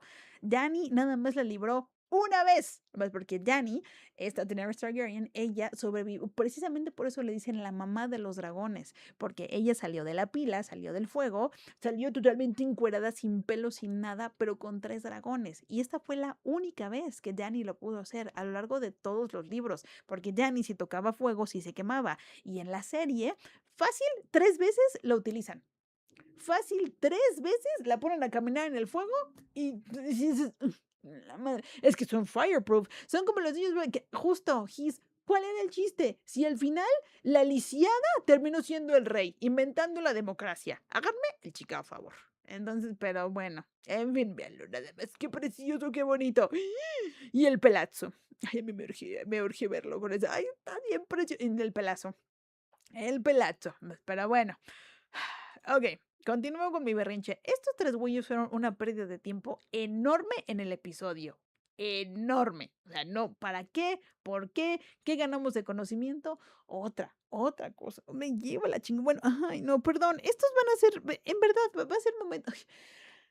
Se me sube la bilirrubina. Ok, otra. Tanto pinche pedo. Tanto pinche pedo. ¿Qué no se suponía que acá a mis ojos iba a ser el hijo guapo? Ahora, probably recognize both of them from other TV series. Very famous actors. Both Ormond and John Roxton also have their own Valyrian swords, ¿es like a lot of the gay? Creo que sí, other Max characters. Alejandro. Ormond Hightower wields Vigilance, the ancestral blade of House Hightower, and John Roxton wields Orphan Maker. He is going to wreck this Su perfumito. Creo que no sé si es Tiner o qué chingados. Creo que sí está bien drogo. Creo que es Tiner. You start to get some weird vibes from Ormond here too. He's going to be a force of chaos this season. Ahora, nada más porque ese de verde es hijo, es su hijo. Ahora, por ejemplo, aquí tendrían algo chido. Aquí tendrían un buen argumento para decir, mira, la hipocresía de la Alicent, porque ella es la que anduvo, mami. Hi there. I'm going through my 3-hour rant. Do you want to be a part of it? You already heard my rant last night. So And you didn't even see it. no. Please tell everyone how that happened. I'm so proud that I was able to predict exactly what was going to happen, and I fell asleep. Well, it's not. I will say this. Yes, please come on, It's- come here. I don't feel like I'm. No, not on camera, not on camera. Here. Tell everybody. Porque tienen que saber esto. Is this mic plugged in, by the way? No, not yet. Come here. No, I mean, you can sit in here. You don't have to be on camera. Come on. Let me just check myself here. Okay, perfect. I'm going to check. Yo me siento orgullosa de mí misma. ¿Y por qué no es rubio? ¿Ves, Max Alejandro? Por eso. Pero te digo que aquí tenían un excelente argumento para decir, ¿ves lo hipócrita que es esta vieja? Ni por aquí. You know what? Ni por aquí. Yes. It's like. Yes. Why not? It Because just why makes not? everything better. Yes, actually it As does. we've established. It does. It actually does. ¿Ven? O sea, porque ella es la que andaba, mami, que ay, no pueden ser Targaryen porque tienen el pelo negro. Órale, güey, tu hijo es pelirrojo. A ver, qué chingados. Okay, so yes, please tell everybody. Everyone saying hi, Nathan. Hi, Nathan. How are you doing? I'm doing wonderful, friends. How are you all doing? Everyone's great. Everyone is listening to my 3-hour rant on why I hate this TV show and everyone involved with this TV show. Yes. Hi, Nate, friend. Hi. Adelante con el chisme. Go ahead with the gossip, please. Well, first of all, hello to all of you, and thank you for the Warm acknowledgement. I would acknowledge you all, but also the fonts of the comments on Brenda's system are about a quarter of what they are, maybe like half. And I'm like trying to figure out the correct contact description. Yes, that is correct. So my ability to read these from a distance is. You know what? Don't worry. I've got the perfect solution. Oh, okay. I've got the perfect solution. Hello. And just for you to say hello to everybody, well, I keep complaining. Hi, I kind of feel like this, by the way, this frame that you froze on in the show is like, you know how like we talk about The Rock without nipples. Without nipples, and it's like, Yep. oh, here he is with a bad wig on again. Yes. Because like they just, Here you go. you know, I feel like this, not necessarily like a bad wig, but I feel like It is This is a horrible wig. This.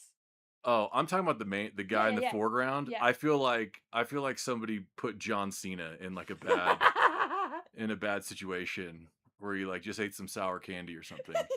Here's Sour Patch That's what it Candies. looks like, yeah. I'm sure that he's getting high on the episode, of course. Probably. Yeah, That is of what it course looks he is. like in Yeah, the of thing. There you go. So yes, hello to all of you. I won't catch up right now so that I don't miss anyone and offend, because I know that if I happen to mention anyone and somebody doesn't get mentioned, that certain members of the community notice. We'll just leave it at that. So you have to either say goodbye to everyone or to no one. That's how it works. So today it's hello to everyone and no one. Anyways, so yeah, so I will say this about the show. You know, the first season was like, did you ever watch 24? Yes.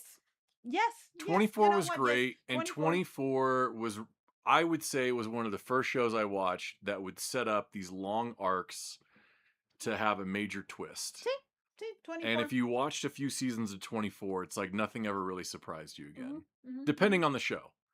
Like if you were watching 24, you're like, okay, well, it's going to be, yeah, this is the bad guy now, but it's probably this first grade girl that's actually the mastermind of this whole terror plot.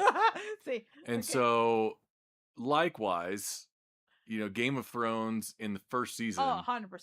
With Ned. Yes.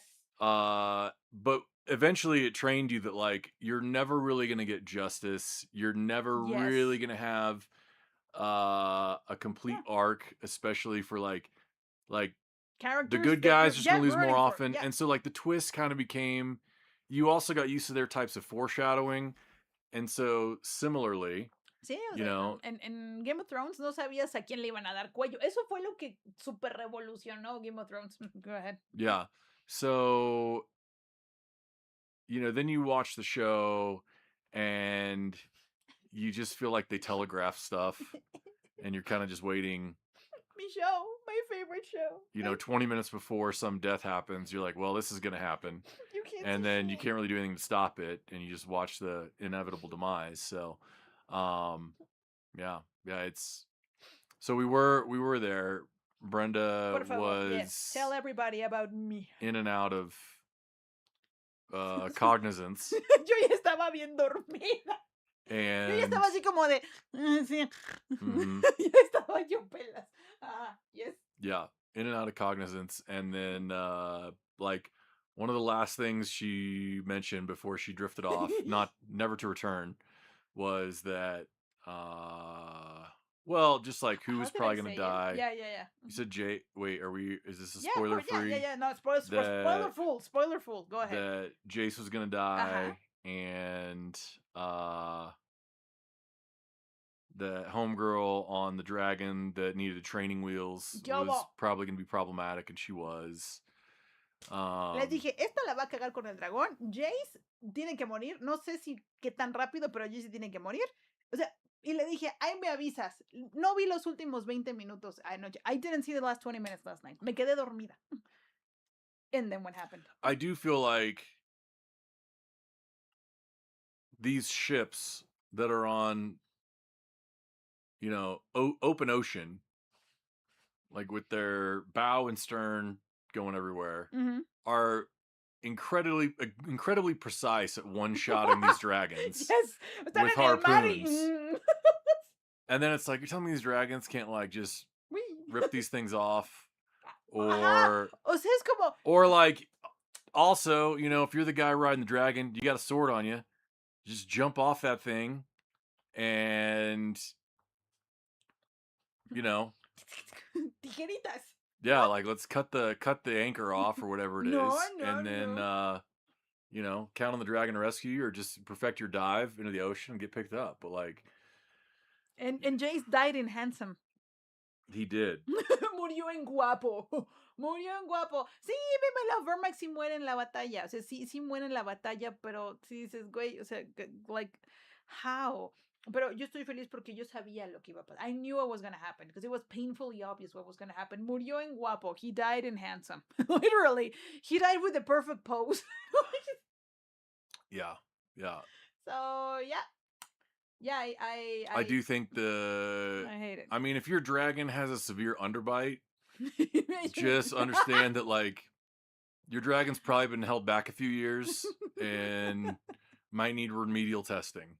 Okay, it's like it's not a dragon; it's a dragon with a lisp. Yeah, it's flavor cinnamon.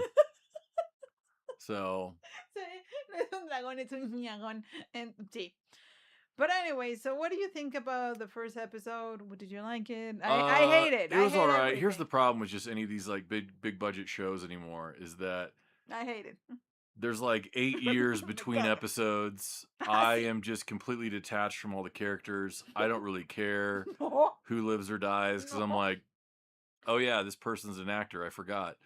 Oh yeah, Matt Smith is on this. Even, I mean, you have to watch like a 10-minute previously on, just to kind of get in the mood again. And not to mention this show especially because it did the, first season in one time period, and then we got a whole new cast, like it was The Crown. Yeah. And they changed just the young ones, right? That was also like, you just changed the young ones, but everyone's the same age, older. Yeah. There's also an uncomfortably high amount of like, incestuous relationships. I feel like they just keep trying to dial up to the next level, and I'm like, please stop trying to make this happen in society. This is not going to happen. Like, this is not a thing that we're really into. Like Damon and his mom in season 2, I'm like, why? What does this make for the story? A mí de qué me sirve? Damon con su mamá. Like, there's also in that show just too many characters, too many perspectives. You have to kind of like gradually ease into those. And like, here's 20. Yeah, it just, it flips. The scene where like no one like where La Güera Beach. And which one of the A/brothers was it that was king that got maimed? Aegon, something, A++, like whoever it was, the one that was like injured that escaped with With the food with fetish. the handy-capable guy. Yes. Yeah. Capable. When they have the scene and he like I don't necessarily turns on him, but plays the only card he has left, and is like, well, if you turn him in, and I'm just like, what is it happening? got to a point where I was just like, I don't know whose side's on what, Yeah. and like who we're talking about. Like, okay, He has a food fetish. This is just so, again, why? What? This doesn't happen in the book. I'm sorry that I'm that annoying person, but this doesn't happen in the fucking book. and you just spend so much money on it, like. Yes. Like, HBO, what are you doing? ¿Por qué te gastas tanto dinero? ¿Acaso eres Hive con los Santos Bravos? Sí, ¿verdad? Te encanta gastar dinero, lo estúpido. Pero bueno, so, yeah. Yeah, this is great. This is Maximum Targaryen, WTF. Now, again, yes, the Targaryen family has been incestuous, but not like that. Not like that. Not like that. So, Yeah, it just, yeah. it was okay. It's a series. I also, like, I know maybe in Mexico, for instance, and Central South America, there's probably not as many people with lineage from Africa, in the United States. Black Americans are a huge percentage of our population. And from all of my close friends and associates who are black, they are very adamant that you will not ever see black people like captaining ships in the open water. That is not a black person thing, and that your membership card gets revoked if you're ever in that situation. So that's another thing that always kind of throws me off a little bit. There's no Black Jack Sparrow? No. Like, that's one. Generally the woods would be another place that they just are in general gonna abstain from. This is why I don't like Rings of Power. But anyways, moving on. Yeah, so like I appreciate the, I mean, look, I'm as woke as anybody. I appreciate the effort for inclusivity and diversity, but it does kind of break the suspension of disbelief for me. Doesn't work in Game of Thrones, and I don't care. It just doesn't work in the universe of Game of Thrones. It doesn't even make sense for it's just, again. You know what? Anyways, not to mention it's that a series. Es una serie. I totally forgot that the black women who were the dragon riders they weren't related to Sea Snake, were they? To the Sea Snake? No. Yeah, which is another just like that's where we've just kind of gone around the progressive bend of like, you only have like 4 black characters in your whole show, and they would, if you flash back or forward to the season, you're like, well, of course, yeah, right? No, they're not related at all. No, they have the whitest dad in the entire show. But Damon, yeah. The one that dreams with his mom. Yeah. I hate this. So it's kind of like, but I guess HBO's kind of been on that kick, because we do have Black Snape coming up, and I don't know. I mean, good for them, but like, as far as the battles they could have picked, like, they could have just made some actual hard-hitting like documentaries, and I cannot wait that to would accomplish a lot more. Harry Potter together, because Snape being black completely changes so many things that it's like, but why? You have Kylo Ren doing nothing in acting in the last 10 years, but sure, hire this. He's a great actor, Papi. He's a great actor, just not Professor Snape. Anyways, so yep, presente. Yep. Presente. So, yep, this is great. This is just fantastic. Anyways, so, by the way, do you want to watch the video together in here just to get your real life reactions, or... Which, are we talking about the video from last time? Yes. The debates. Yes. Maestro es negro. Ahora, ese ha sido mi gran review. Vemos The House of the Dragon. Primer episodio de la 3ª temporada. Odio a todo y odio a todos, y ya no la quiero ver. Pero por supuesto que la voy a ver para criticarla. Of course I'm going to watch it because I'm going to criticize it. That's it. That's the only reason why I'm going to watch House of the Dragon. The end. Do I like it? No. Do I have any expectations? No. Am I gonna hate it? Yeah. And I'm gonna like hating it. Yeah, that's about it. Thank you for coming to my TED Talk. You're welcome. Bien, ahora, entonces, ¿se acuerdan que les había dicho que hay un videíto que dije, vamos a tener opiniones porque vamos a tener opiniones? Pues entonces, miren. Y ustedes me dijeron, tengo preguntas para Nathan, because the community was like, I've got questions for Nathan. Okay. So, el video pues, es más delicioso, la neta, es más delicioso de esta pinche serie toda pedorra. El video en cuestión, entonces, es el debate. What's the name of the debate? I keep forgetting his name. I'm so sorry. Dean. Why do I want to say Withers? Maybe that's right. Dean Martin. Oh my sorry. Jimmy Dean Sausage. To people such as the Jace. Este video, entonces, es un debate entre Dean Withers, él es buenísimo, debatiendo personas, tiene 21 años, está bastante joven. Y este es un video, porque hubo mucho una pregunta. There was a lot of question for me on why I created the video that I did, or the videos with the text that I've been doing, que son del puro texto. Entonces, porque si me preguntaron así como de, oye, Brani, pues, ¿de dónde salió la idea? ¿No? ¿De dónde salió la inspiración? ¿O por qué te dio por hacer este tipo de videos? Entonces, el motivo mi inspiración para hacer ese tipo de videos, por si no los han visto, ahorita están en mis cuentas de TikTok y de Insta, es porque cada vez están saliendo más mujeres creadoras de contenido con este tipo de mentalidad de que, es que, miren, no sé ni por dónde empezar, pero así, la manera más directa de que se las puedo decir. Una de estas mujeres dice, es que nosotras como mujeres le estamos quitando oportunidades a los hombres. Because people were asking me, hey, Brenda, why are you doing the videos, right? Why are you doing the videos with text, like supporting, like, or being vocal about things that I hadn't mentioned before? And I think it's important because, there's this message that's starting to, unfortunately, have much, like, they're having larger voices. And my first example is this woman that's saying, like, I think as women we're taking away opportunities from men. Right. I'm like, what? Just dumb shit in general. Las mujeres le estamos quitando oportunidades a los hombres. ¿Qué? O hay unas que dicen que no, prefieren que el hombre sea la cabeza del hogar y que él sea el que vote. Y yo no quiero pensar porque...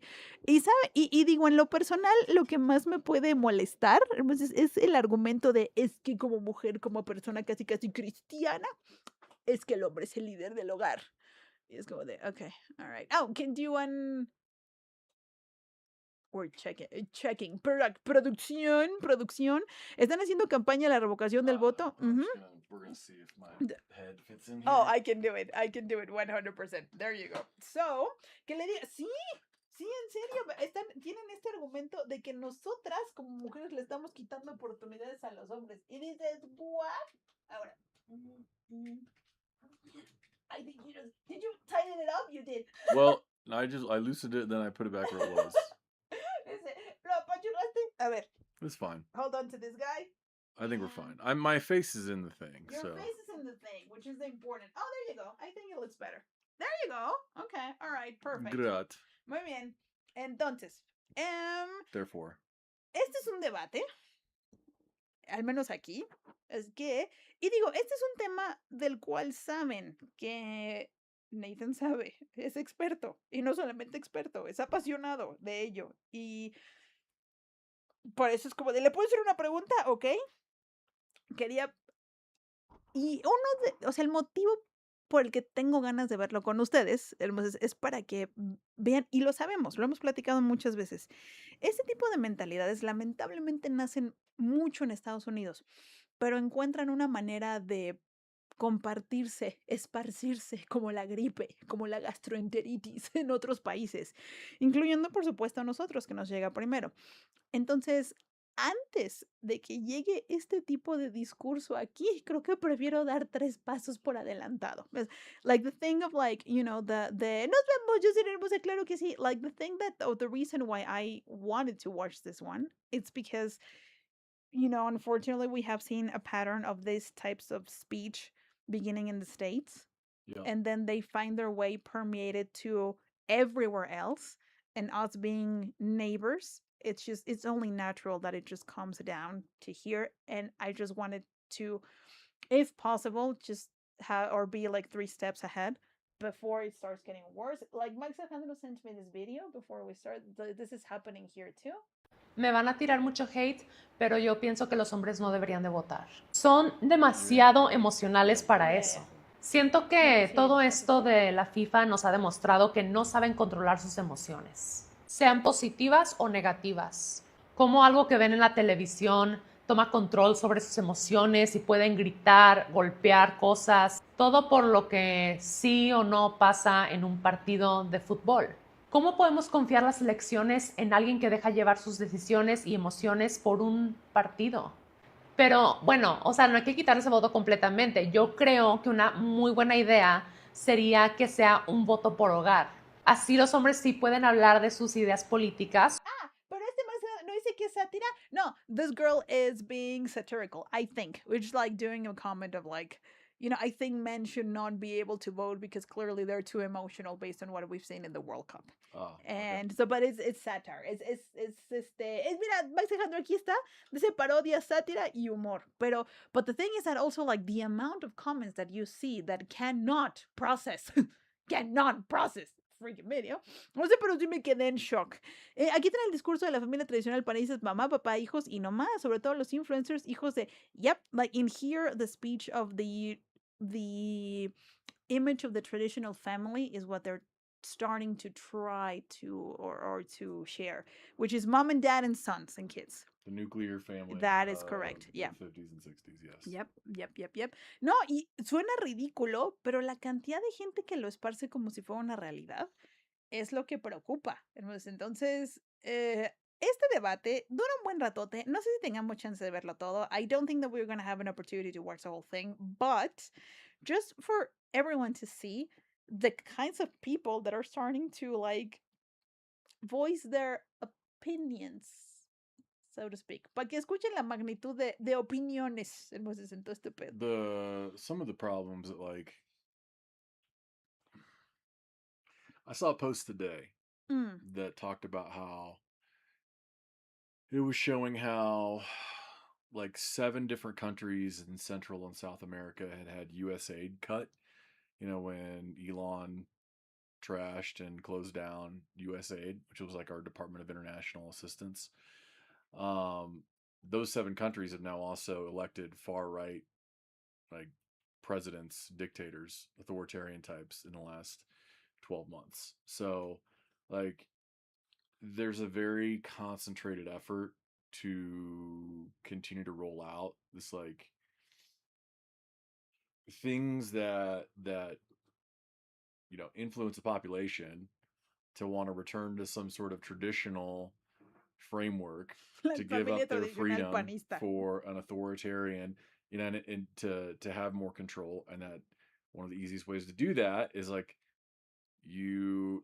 because it's not rocket science. If you're promoting traditional family, if you're promoting like traditional gender roles, it's because you're demonizing or making an enemy of anything that isn't that. So, single women who get an education, who have a career, gay, queer, the gay couples adopting, transgender people, like those interracial marriage, like any of those things that can be painted as like an outside, alternative threat. Because like fascism, you always have to have. Ideally, you have an internal, like for a population, you have an internal threat that needs to be gotten rid of because they're causing problems, they're stealing from you, they're the source of economic woes, and you need an external threat to like feed a military industrial complex because those industrialists are the ones that also want, an authoritarian power. They're usually married at the hip because it just keeps that process going. Manufacturing weapons, finding a way to use them, pumping money into the system that's coming from the tax base, and they all get rich together. So like it's these things. I think what gets scary for me is the number of like far right influencers, how easy it is for them to develop huge followings relatively quickly. But that's also because now on the largest platforms, those that are Meta, so Instagram, Facebook, Elon owns X, Sobre todo el ex. Larry, what's his name? I can't think of it, but owns, Oracle and TikTok. Like, they have a combined interest in positioning those algorithms, which are under their control, privately owned, to direct traffic towards far right creators and causes. And it's very subtle. Like, there's documentation and analysis all over the place on how that far right pipeline, like, you can start, for young men, it's typically like, hey, you should work out, you should take control of Ponte yourself, get fit. For young mamado. women, it's like, hey, baking, or like sometimes holistic health, or And just stay makeup in there. tips. Yeah, Yeah, but it pero just quédate ahí. Ajá, it just pushes stay you there. along to like further and Yep. further right positions. And the problem is, like, for those that are not on the right, it's like it's so much easier on the right, which has no interest in using factual data. I mean, I see it all the time, and like my algorithms obviously like will drift me into the Christian content land at times, and I see what's created, and like there is no interest in doing any sort of fact finding or due diligence to present truth. It's like, just make it up as you go along, and then it takes you 10 times as long to combat those lies.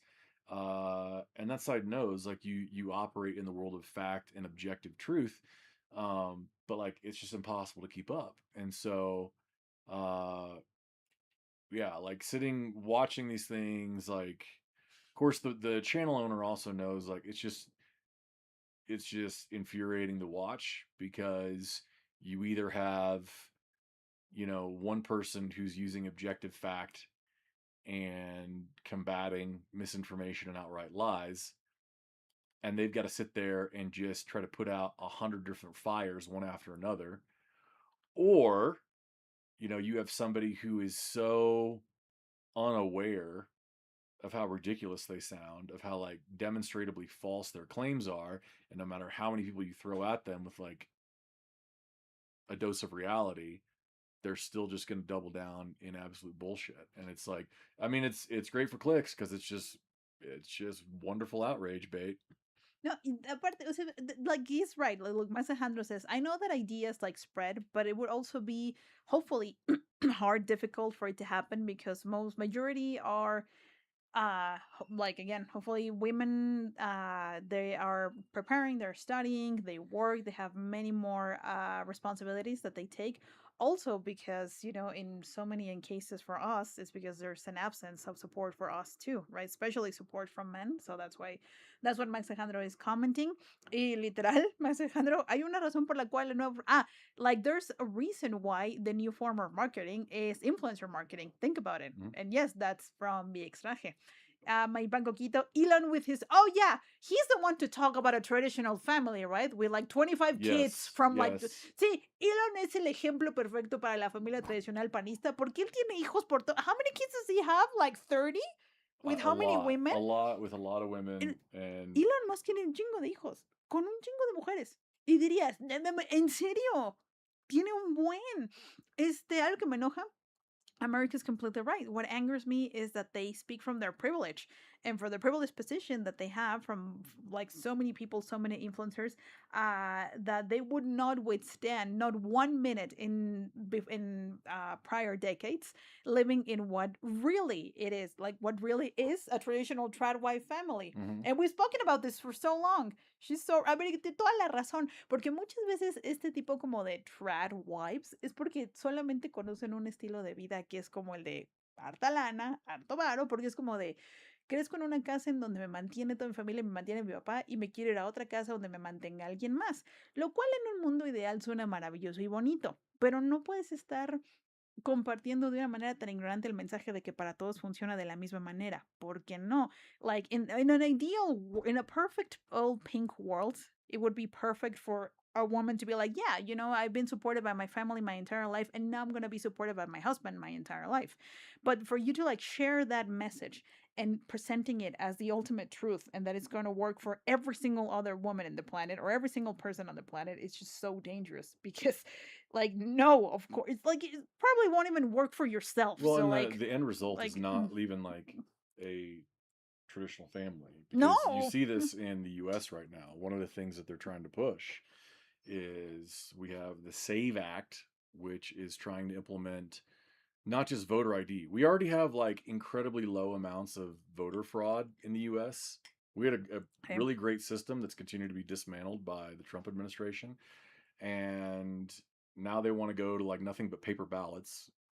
But on top of that, they want to just not even just require voter ID, which is difficult in the US because you have a lot of people that have trouble even acquiring a government ID at times. But they want to make it a passport. And this is also why they've shut down and bottlenecked the passport processing system so that there's fewer and fewer people that can vote. Also, because then married women who have changed their name, they have to get renewed También. documentation in order to vote. There's a big push from the far, far right that wants to move to try to go back to some unconstitutional version where it's one vote per household, you know, with a man typically commanding that vote. So like those are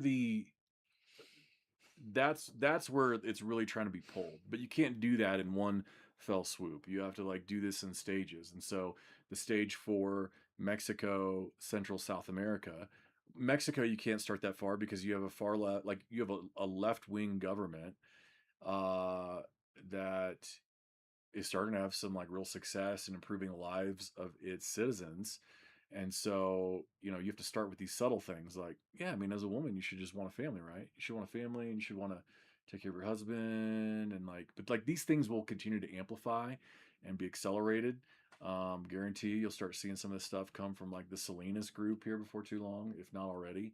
But it's to, yeah, continue to just make it easier for those that have no duty to the truth or no interest in preserving the truth to get people more and more comfortable with outrageous um, lies and policies so that like it shifts the window of what's considered normal so far to the right where you settle for something that you wouldn't have even thought of as possible, you know, a decade earlier. So de por sí, ya vivimos aquí en una sociedad bastante machista. I think Mexico is still pretty macho centered, I'm going to say. I want to believe that it's not that bad as it used to be a few years ago, but it's still that way. And to go back to that, it's just, but the one vote per house. Oh, yeah, I want someone else to think for me. Well, that's, you see it, I'll say this, you see it in the Piensa por mí. yeah, so Mexico you do have like that element of cultural machismo that runs under the surface. It is. And now you have a government that has Más en woman el norte. leadership. And so that's why then you see far right media influences that they don't just attack the competence. It's attacking the competency of the government, but it's always connected to like you go back and watch messaging. It says something about that woman, something that's female led. Oh, you know, it has these gender specific tie-ins so that it banks on this, you know, the Mexican element of machismo for the male side of the population, the straight male population. Like if they're watching more women get access to education and careers, and then if they're stuck in construction or they're feeling like, oh, AI, yeah, oh, I'm driving, whatever, a number of things that like my income's not increasing. It's, well, why are they getting ahead and I'm not? Oh yeah, like it starts creating this gender divide that you see now in the United States that is just wildly evident in like in how the different sexes vote. It's, I don't know. I'm sorry, I just get like on the Oh yeah, it's one thing for me and it just drives me insane. Dice, por ejemplo, esa idea de que los hijos hoy en día piensen que los padres tienen que mantenerles y darles todo lo que piden, no es en el menor intento de trabajar. Lamentablemente, yo como mamá de un hijo de 19 años, no tiene ese pensamiento del trabajo y las cosas. For example, this Christina points out, which by the way, happy birthday, esa idea, like it's also another idea of nowadays that, parents think that they need to be supported by their sons, like they are supposed to be, yeah, like parents nowadays believe that they should be taken care by their sons and that they do not even do the minimal try to work or to do something for themselves. She has a mom of a 19-year-old son. She doesn't have that thought. He works and he's free to buy whatever he wants for himself and with his hard work, which is, I mean, Cristina, está excelente que lo veas así. No sé por qué, pues, digo, es parte de America just watching Muslim women. That's the reality of what they're asking with their ideas of men doing everything. I agree.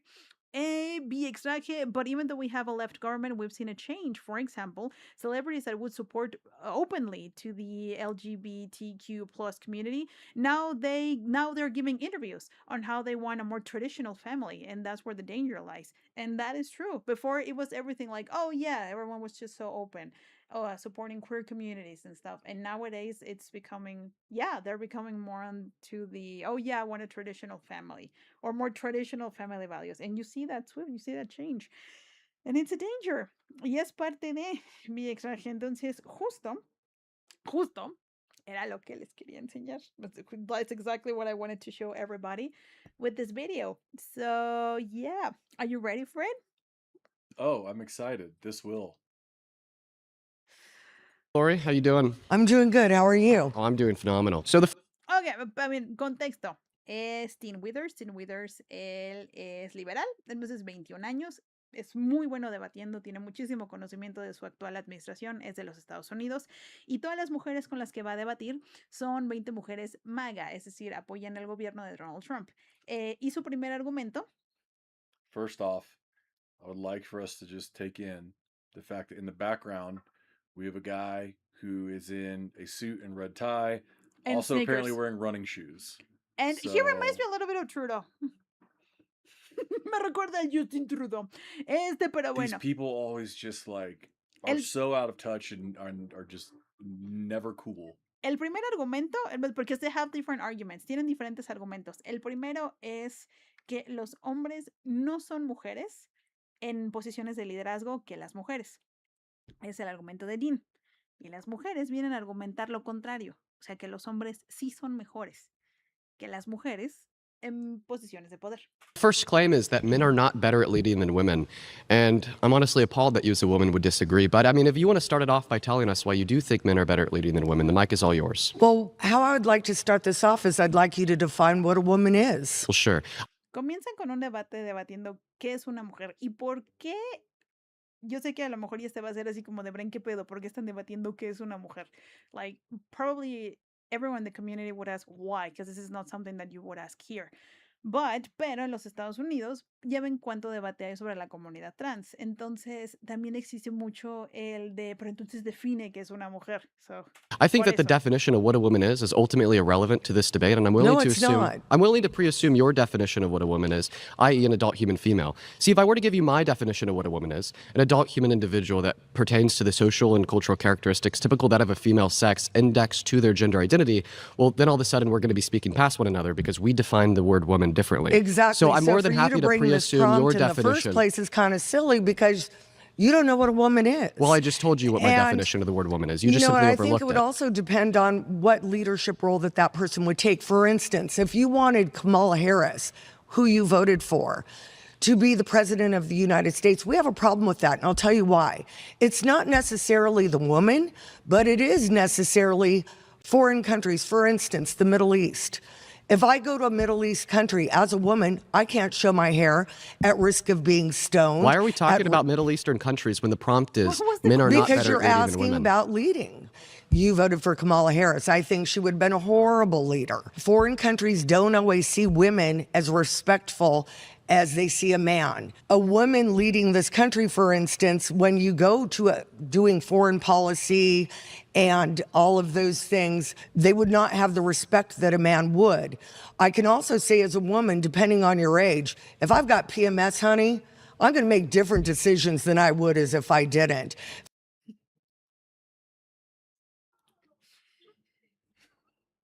I want to be the person that like is Dean, and I'm just gonna pull out a newspaper for an hour. Anyway, go ahead. What are we gonna do? It's just, it feels like, what's your favorite color? Iced Americano. Like, Yeah. ¿Cuál es tu color favorito? Powerade. If I'm going through menopause, I might have hot flashes or whatever else. I believe as a Christian woman, men are supposed to lead. We're supposed to help. And I'm totally comfortable with that.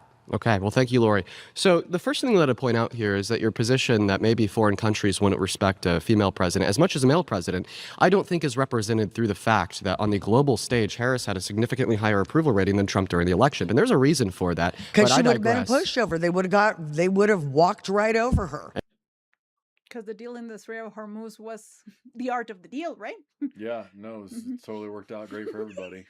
How much was it? How much did the U.S. end up paying? I don't know.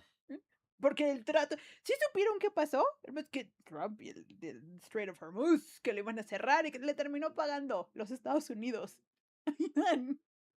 And that's exactly why she had significantly better policy, better character, No, would have been a not at better all. president for America. Not at all. But ultimately, once again, Ultimate Lori, failure. the topic of debate is not, was Harris a better option for the president than Trump? Because even if we want to look at women and men on this macroscopic level of evaluating one woman compared to one man, even if it was true Harris was a clown and Trump was awesome, that still wouldn't mean that generally speaking, men are better at leading than women. The last point that you made there was about PMS, and I think that you're like indicating that women are more emotional than men on average. They are. 100%. Then tell me why men commit 92% of violent crimes. Tell me why they're more likely to self-unalive, commit suicide. So you think that testosterone is what makes men more emotional? Absolutely. Okay, well then you just conceded the debate. No, I didn't concede. You just said that because absolutely men are more emotional than men 5 seconds after saying that women were more emotional than men. That's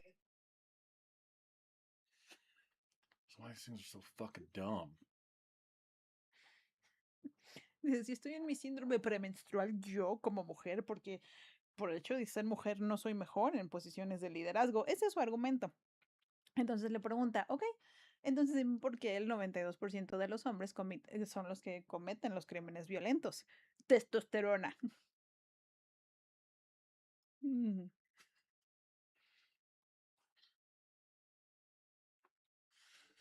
And that's kind of like somewhat of a red herring, because what I'm trying to say to you, women are more emotional.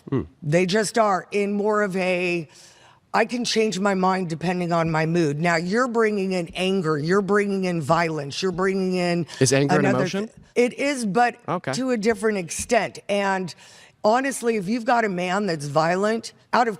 If you see the light leave my eyes over the course of the next however long, just understand this happens on a regular basis when I'm exposed to this type of radiation. Es increíble cómo... It's incredible how these people think that they are educated enough to talk about these things. But and that's the problem. Like, one side values objective fact. It requires work. It requires like a method.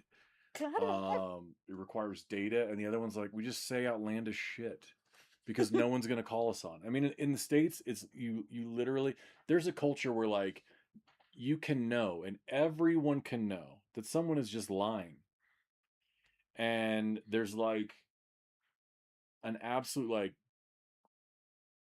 unspoken rule now that you can't even just call people a liar and say they're lying. You have to say it's misinformation, disinformation. Oh, you're in error there. Oh, this falsehood. And it's like, no, you're just a fucking liar because you didn't get away with it. And that's, yeah. This is like, I don't know, if you watched Andor, Mon Mothma saying like, La confianza. That's true. Like how they believe in themselves that they're right. It's just like, how? What? Like how is this possible? but this is also the side that wants to like undo public education and Yeah, do away with higher ed and make everyone homeschool and then fund like private religious schools and it's just make it up as you go along. Yep. That's why we Pretty also much. see a brain drain where like doctors and engineers and tech workers are now fleeing America and going overseas because they're like our industries aren't safe. But Ollie's and a banana. She just got here to the best part of the debate. 2, No. 1. Hi. Hello. Your name's Julia? Julia King. Oh, is this? This is the one Oh that's. my god. This is the one Oh that's. my god. I would just if I was you now, I'd just get up. I would just leave and be like, I'm gonna come back. I'm just gonna give you the mic and I'll leave. Men do not have opportunities because of women. Like me. I'm oppressing you. So I want to ask you, inherent in your statement that men are not better leaders than women, Yeah. there's the sense that you believe men and women are different, correct? I think that there's obviously distinctions between men and women, or else we wouldn't have two different words to refer to two different groups. So what are some of the distinctions? Well, I mean, there's distinctions in the sense of cultural and social attitudes and behaviors. There's going to be that are, of course, innate to men and women because So you I don't don't think believe that in innate prescriptive. distinctions? I don't think that prescriptive gender norms exist. Now, like from your perspective, that we were to define the genders on the basis of sex, of course, then there's going to be sexual dimorphism and there's going to be differences present within that. Of course, like there's a plethora of differences. Listen, I'm not denying that there are differences between men and women because once Differences again, biologically, if there differences. wasn't differences between men and women, well, then we wouldn't have two distinct groups. Okay, so we agree But on that. my claim is I don't think that any of the differences that exist between men and women would amount to being relevant to justify the claim that men are better at leading than women. Do you I'll think actually women ask are better at leading than men? No, I actually think that gender is completely irrelevant to the Interchangeable prospects is what you're saying. of if somebody is better at leading than the other person. I ultimately think that there's going to be no determinative ability, regardless if we're making the claim that men are better at leading than women or women are better at leading than men, to ever make that Okay, prescriptive so what claim. I'm hearing is that men and women are essentially interchangeable in your mind. Well, in my mind, once again, I just don't Just believe yes in or the no. prescriptive gender norms. Okay, And I got think you. that ultimately one's gender is irrelevant can to I their ask you a leadership question? capabilities. If you can tell me what are the relevant differences between men and women Yes. that make men better at leading than women? Yes, we can go back to the hunter and gatherers when men were the ones going out to hunt and women were the ones staying with the children and gathering fruits and nuts. Men are the people that go towards risk, that go towards provision, naturally. Sí, Thank you for your made up anecdotal bullshit. porque eran los que iban atrás del mamut.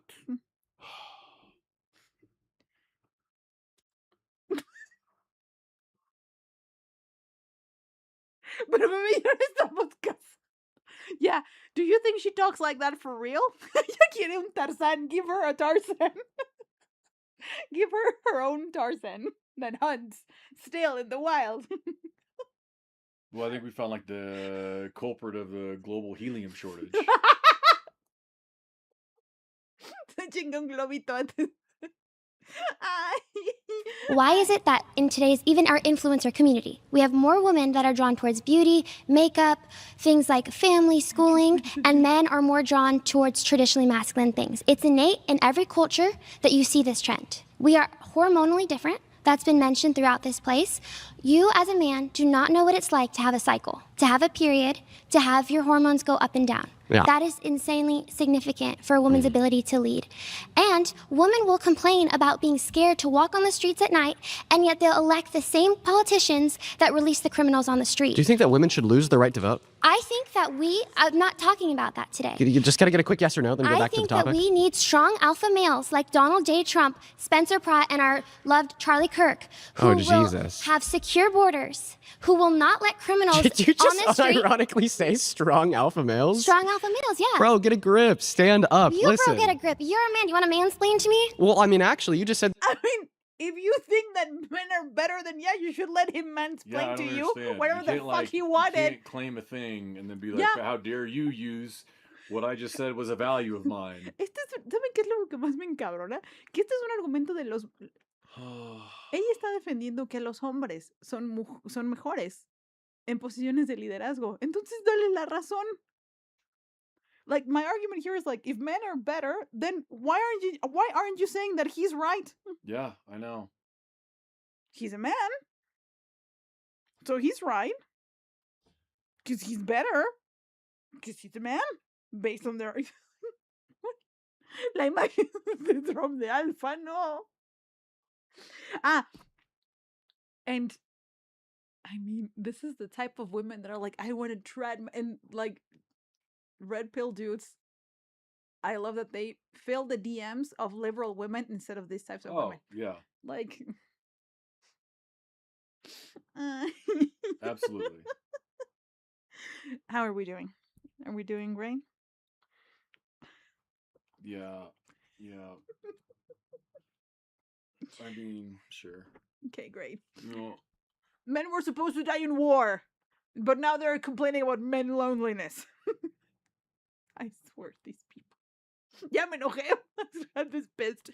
Should we watch some cute puppies videos to like have a break between all of this nonsense? No, I know but I might go get a us happy. snack or something. I might just eat my emotions while we watch this. And I got a bunch of chips. We got a bunch of chips today. sounds great. And a bunch of candy. Oh, well, that's interesting. Candy. We have a bowl right here.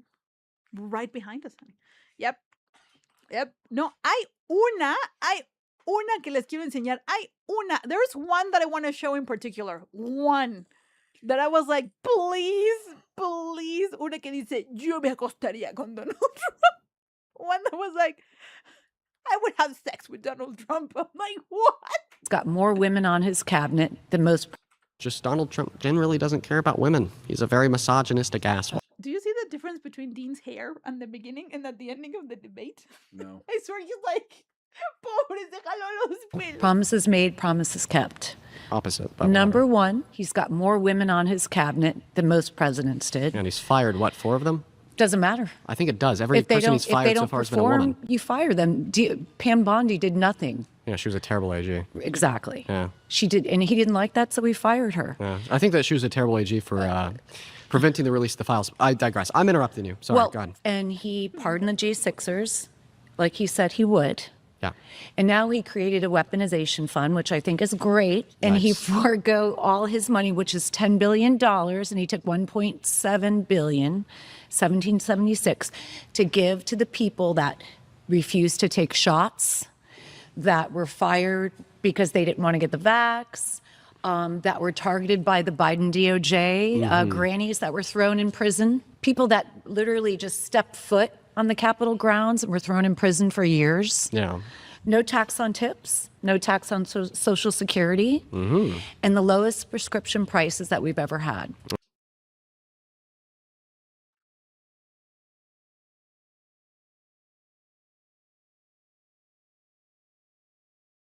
I think the more you get exposed to this, the easier it becomes to understand why I left the United States.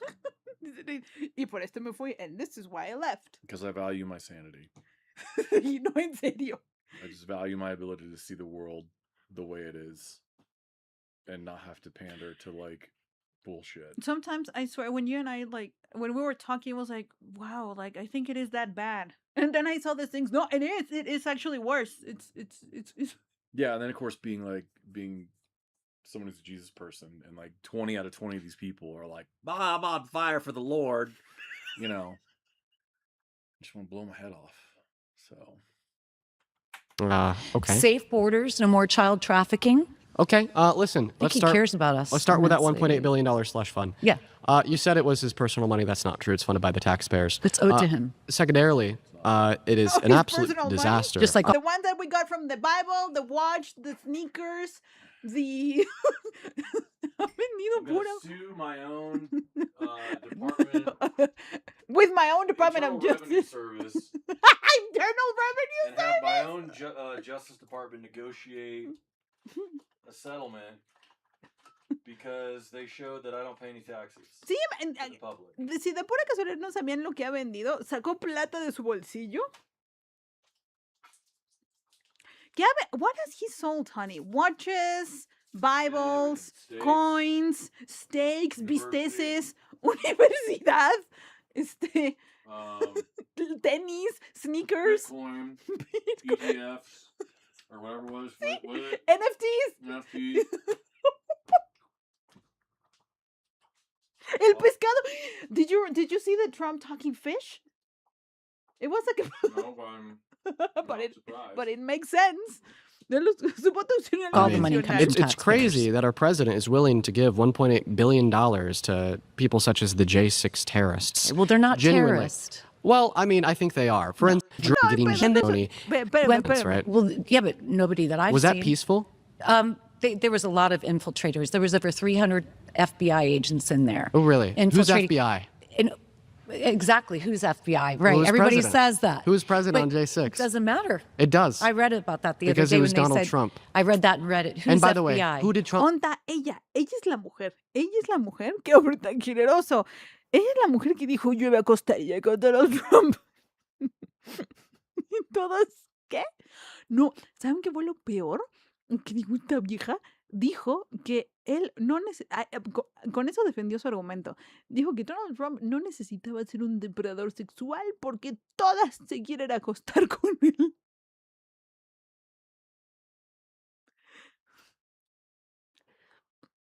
Excuse me. A decir, Melania, le voy a mandar un mensaje a la Melania. Le voy a decir, comadre, cambiamos. Comadre, se los juro. Creo que aquí está. Oigan esto. In 3. Was Yeah, he didn't. in the 90s. He did. Do you mean In the 2006? Yeah, sorry, 2006. That's okay. Also, was he ever on the island? Well, I don't think that there's any evidence to demonstrate he He was, was on the never on island. the Because I island. don't think he needed to go to the island to get it off. No. Listen, about the 2006 quote-unquote report to the feds. Yeah. He's truly a predator. He would have never reported Epstein to the feds. Yeah, he didn't. In the 90s. He did. Do you mean In the 2006? Yeah, sorry, 2006. That's okay. How do you confuse the 90s to 2006?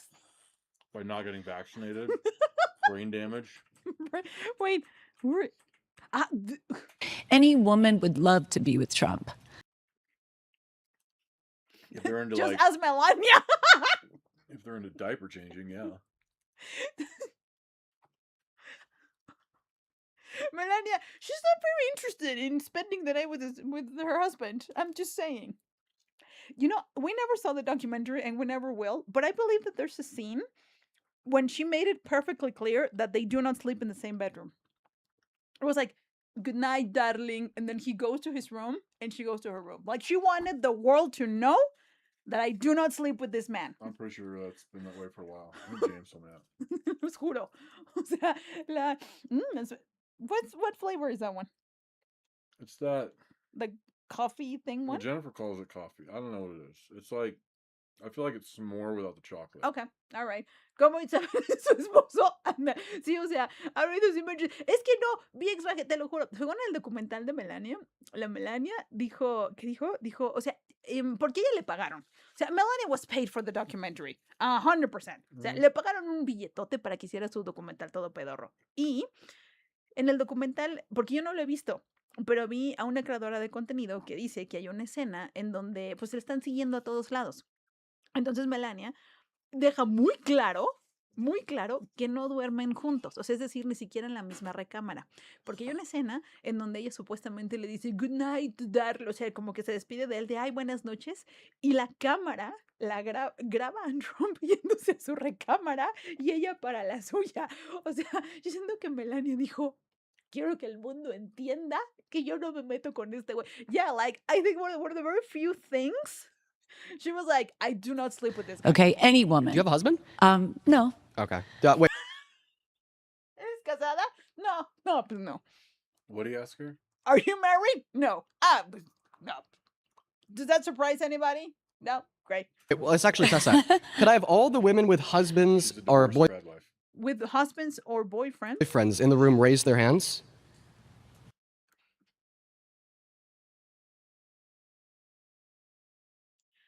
I want to make it very clear. I laugh because these are the women that are like traditional men, traditional values. Men are every. Me río? It was me río. So her claim is that Todas estas mujeres.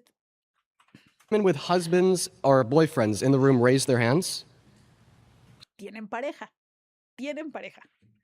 Entonces, todas ellas son, y tantas, por ejemplo, vean todas las que no. ¿Ya vieron quién no? No. Entonces, todas estas mujeres son las que los hombres primero, y los hombres son más, y los hombres son esto, y los hombres son otro. So her claim is that any woman would love to be with Trump. Love. Would you guys cheat on your husbands and boyfriends with Trump? Well, we didn't say if they were married, not if we were I married. mean, Instead of anybody who's in a relationship, is there anybody who would want to be with Donald Trump? Let's do it the other way He around. doesn't have to be a okay. sexual predator. Who? Okay. All right, listen. Put your hand up if you would have sex with Donald Trump. Oh man.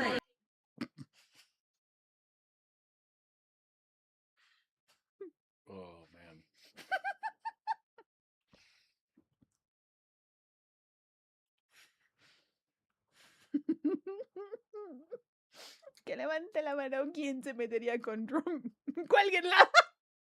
María Antoniette. María Antoniette. No, siguiente pregunta. No, next question. Like. I feel like this woman in the circle was like, I want to be the first and kind of like lead this charge. And then she started looking around and it's like, probably does one of these, you know? If I was married to Donald Trump, yes. And I'd love to be. Of course, because there needs to be paperwork first. Otherwise, no. Yes. Yes. That. Anyway, so yeah. Yeah. I don't want to make anyone else lose even more brain cells, so how are you feeling right now? I would be interested in what questions they have. ¿Alguien tiene alguna pregunta para Nathan? No para aquí. Disgusting. Tú come a gusto, taco, tu pozolito, come a gusto. Fundando. Me metí con mi presidente heteromachista. The new fan fiction. I slept with my misogynistic asshole president. Mhm. Yep. No, hombre, ya no. Ya, ¿para qué? No, but ¿alguien tiene alguna pregunta? Go, no, you know what? Everyone's like, no, you know what, Nathan, we get it. You know what? We get it. Okay. We understand now. Why you were like, no, I don't want to stay here. I just don't want. So this is what you would deal with on a daily basis.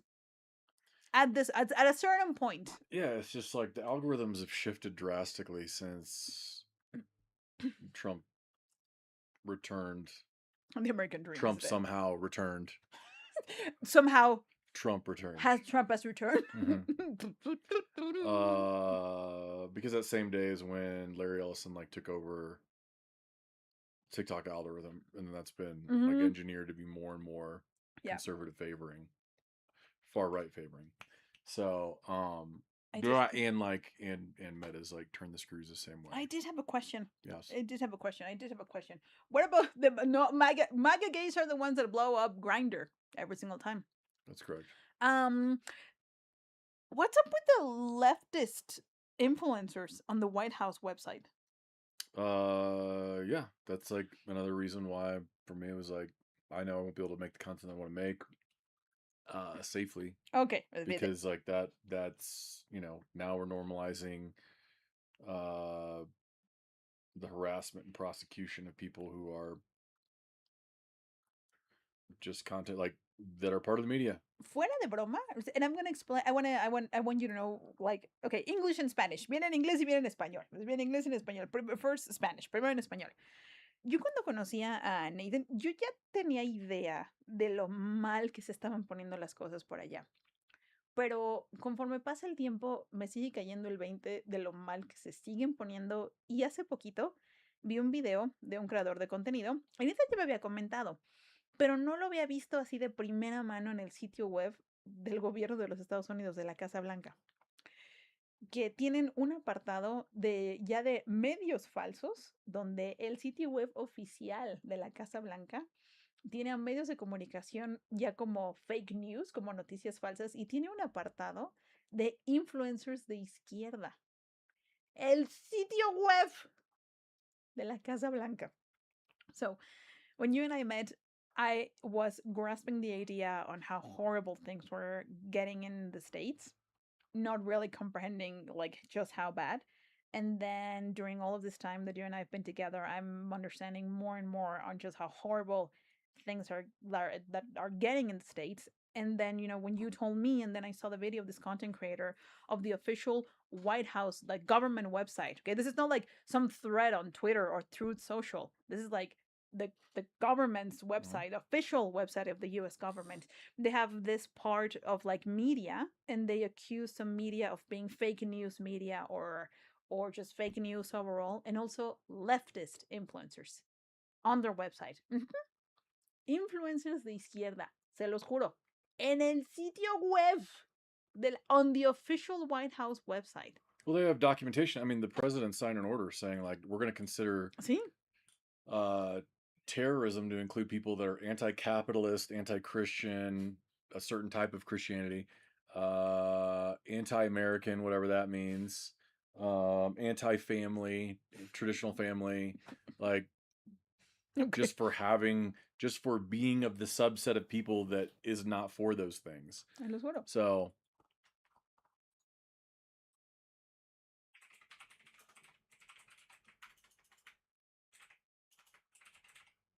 like el sitio web del gobierno federal.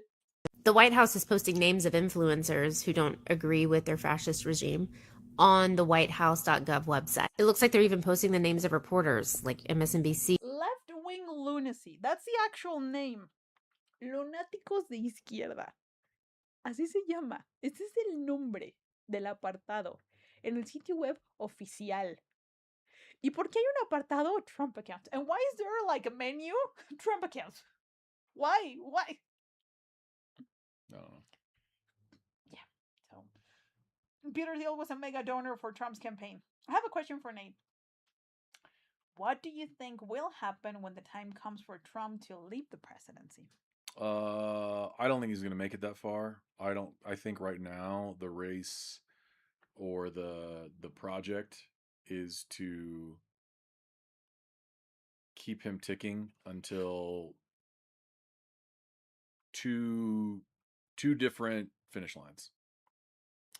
Ideally, they would be able to have him functioning in an office until January 20th. Because if he was to serve that long, JD Vance could take over and he could still run for another 2 full terms. So you could have 10 years of JD Vance. JD Vance, who was hand selected by Peter Thiel to run for his Senate office in Ohio previously. He's funded his entire rise. This is like, we have a corporatist owned president and vice president, and that allows the billionaire class to like just continue to fleece not just the country but the world. If they can't get that far, then because he's already showing so many signs of being near the end, then the minimum would be trying to get him to be a public presence through this midterm election day in early November, because while he is in that role, he's still a motivating force to get that far right, about 20% of the electorate, to show up. There's already all these things that are out there to try to suppress the vote of anyone who's not a far right Republican. But the greater numbers they have that do show up, you have a greater margin that you can use to the scam to steal the election doesn't have to be so blatantly obvious. The whole redistricting push that the country has gone through in the last 6 months, that was unthinkable, a year and a half ago. Now it's allowed. The Supreme Court will tell Republicans, you can't gerrymander, you can't arrange your voting districts by race, and scold the Democrats for trying to have congressional districts that represent overwhelming like black populations. But they're like, but you can subjectively, for no reason, create voting districts based on perceived voting preferences. So I'll just group all the Republicans in my district around and draw out all the Democrats. Like, that's fine. So all the and it's not one thing, it's 20, 50, 100 different things. The post office changing their turnaround time for delivered mail. States saying like, we're not going to count ballots now if they're received after election day. Oh, we're only going to count votes that are counted the night of. Oh, we're gonna limit mail-in voting to begin with. Like all these things that like, and that's just mail-in ballots. So I think no matter the results, the administration has been building up the infrastructure of ICE in order to suppress, terrorize, jail, prosecute its opponents. It's also been building up the infrastructure to be able to deport people, but also like house people and just let them expire while they're in captivity.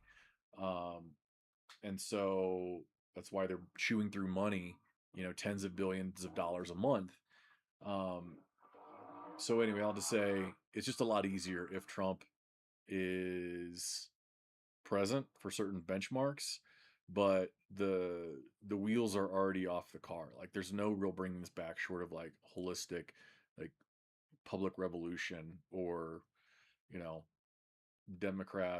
Republicans in the Senate like developing a spine and realizing like they've gone so far from what the ideals enshrined in the Constitution are. Como tal, entonces, en resumen, no.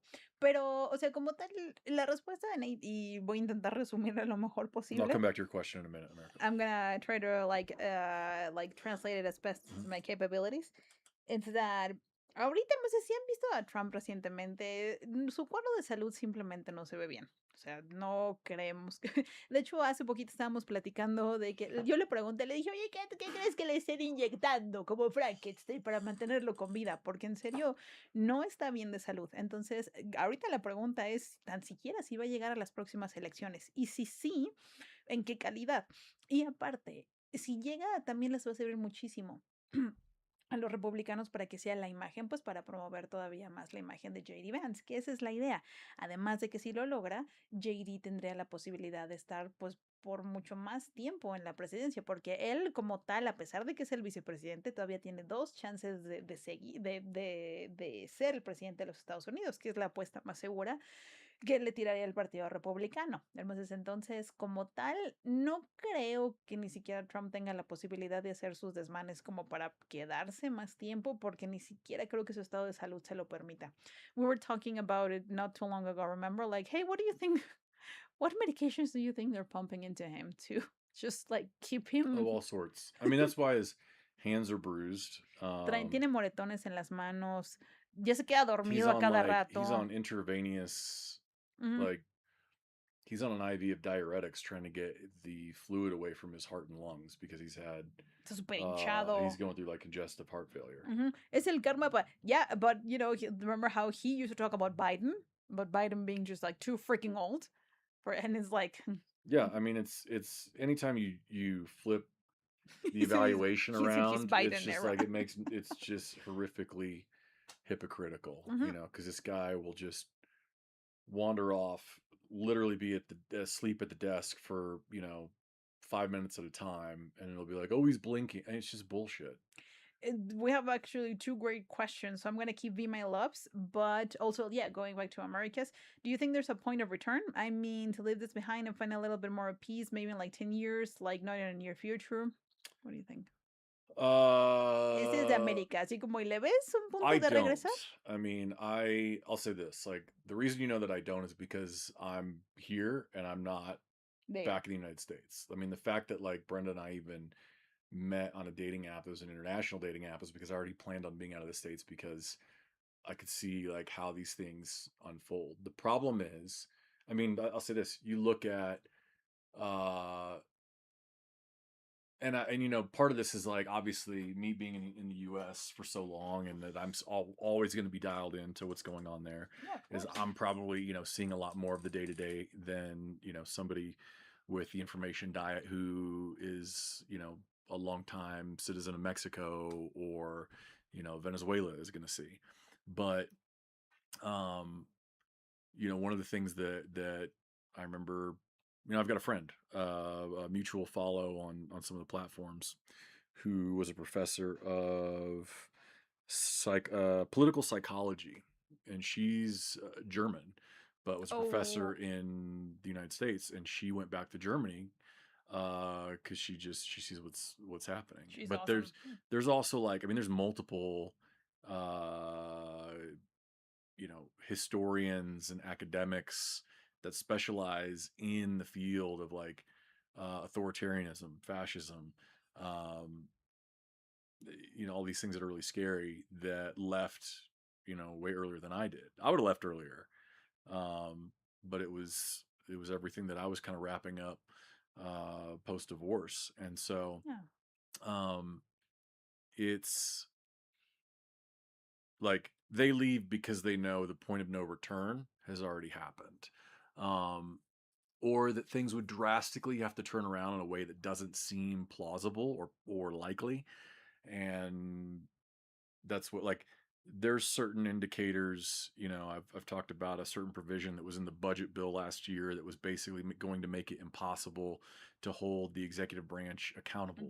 Yeah. It was a legislative rule that would basically put the handcuffs on the judicial branch and kind of be an enabling act like the German parliament did for Hitler back in the 1930s. Was that in the Big Beautiful Bill? It was in the Big Beautiful Bill. That got pulled from the final bill at the last moment, but it was actually voted and passed and included in the House version of the bill, which you just ask yourself, like, okay, well, this would mean that once a Democrat president was in office, like, they could turn around and nationalize business and immediately snap their fingers and have universal health care and all these things that Republicans hate. They wouldn't do that unless they knew like they were never going to suffer those type of repercussions.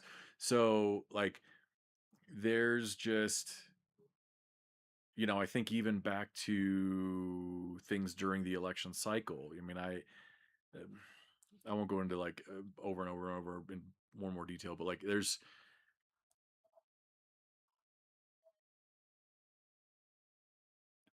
so much is already in place. And again, it's not one thing, it's like 5,000 things. You know, we can talk about elections, but we can also talk about how, yeah, now the platforms are owned and controlled by far right, you know, industrialists that are friends of the administration. They get richer off these things. They build their wealth by billions of dollars at a time. They've monopolized and consolidated the platforms. So you hear about even other perspectives less and less and less. And these type things like we just watched become more and more normalized because they're just ad nauseum constantly coming at you from 100 different voices that have so many followers. And you know, even then the dissent in the comments is restricted or folded or deleted or leads to a suspended account. So I mean, shoot, I'll have friends in that will message me. I could pull up examples, you know, in my TikTok messages or my Instagram messages, a buddy who will even just you know, send a message about, you know, the Middle Eastern country that's committing genocide and, you know, or anything related to that, or a screen grab of a news headline concerning that, and like it'll be a deleted comment, and he'll get some warning, you know, and I'll see the same thing. This message has been, you know, restricted. And it's like, and then you try to send it to me and I can't see it. yeah, Remember? yeah. We had that before I left, Same. where I would have certain things I would forward to her, and like they Notice wouldn't me, show yeah. up, or it would give some sort of warning, you know, or you know, active censorship. So now all of a sudden your perspective to even perceive reality or use, you know, a lane of critical thinking that is not already in agreement with what the administration's doing, like it's become that much more difficult to know. Then you throw in AI as well. You've got one side that's like, hey, we don't really care for AI, it's not genuine. You know, there's some jobs that it could be useful for, but like, you know, we don't want to aggregate our news from AI. And then you have another side that's like, let's just make, you know, AI images of Trump as Jesus, and just, you know, like that's posted the official White House account. So like there's all these you know, you've got ICE, and you've got local police departments who are now contracted to work with ICE. More of their detainments coming from like local traffic stops. You have flock cameras that are everywhere now across the country, where a surveillance state that's not meant to keep everyone in check. It's meant to keep dissidents in check. So Yes. it's just, I don't, I say that so somebody's worked in, obviously the campaign world, and all my friends are still doing that. I'm still connected in these threads. Like, they're part of the problem too of even having a two-party system and wealth that funds both sides, and that they can be good, career paths that make money, is like, again, no one's going to come out and say, hey, these elections like are basically going to be a sham. Like this, the future is basically already written, because too much power is now consolidated in the executive branch, and even to vote uh to regain power is becoming so much more difficult. Like, I can't say that because I can't fundraise off of that, and then I can't pay my people. And so I gotta keep believing that if we just all show up at the polls, well, again, there's 20 different new initiatives that have been put in play to make this an unfair election. But uh even to argue some of those things on the platform is restricted. So Es increíble cómo los Estados Unidos parece que funciona más como una empresa y no como un país. Entonces, porque hay un argumento aquí, pedimos los tamales inmediatamente. Hay un argumento aquí que es triste y real, que dice Nathan, es el Partido Demócrata, que no pueden decir estas cosas porque pues entonces porque el ingreso principal que tienen para pagarle a su gente en las campañas, pues es de los donantes. Entonces, si expresas ciertas cosas, se te van los donantes, se te van las empresas, que son las que te dan la lana para mantener tu campaña. Entonces, está muy cañón, ¿no? Y a mí se me hizo impresionante el funcionamiento, porque sí, o sea, que no se supone que es una democracia, pero parece que es más una empresa, pero el punto que destaca Raje, no tienes idea, Raje. Muchos están volteando a ver a México. Ya había visto algún titular decir que ya no era el sueño americano, es el sueño mexicano. ¿Y qué crees, Raje? No podrías estar más acertada. Porque, y esto se los digo, it's like I'm gonna talk about I just talked about the idea of a democracy. It sounds like, we used to believe that the US was like the democracy of the world, yet it sounds, when you understand how it works, it feels more like a company than a democracy. But I'm reading his comment that says a lot of Americans are turning into Mexico. I've seen some news say that it wasn't the American dream, it was a Mexican dream. And I'm going to talk about what I have heard, and not just Americans, not just Americans, from all around the world, but all of the migration things that I've been listening. Like, Mexico is having to be like, hey, hold on a second, we don't know what to do with all of this, applications, because they're definitely on the rise. Es cierto, es total y absolutamente cierto. ¿Y cómo puede venir un extranjero aquí legalmente? Es muy limitado. Mira, ok, ahí les va. Brent, ¿tú cómo sabes? ¿Por qué creen que sea? If anyone asks, like, Brent, how do you have this information? How do you know? It's because we have asked, like, right. what the procedure is like to legally move here to make, like, how are we doing? How are we gonna doing? And it's limited. You don't have like a lot of like vast opportunities to just be foreigner and come here to make, you don't have a lot. That's the truth, there's not a lot.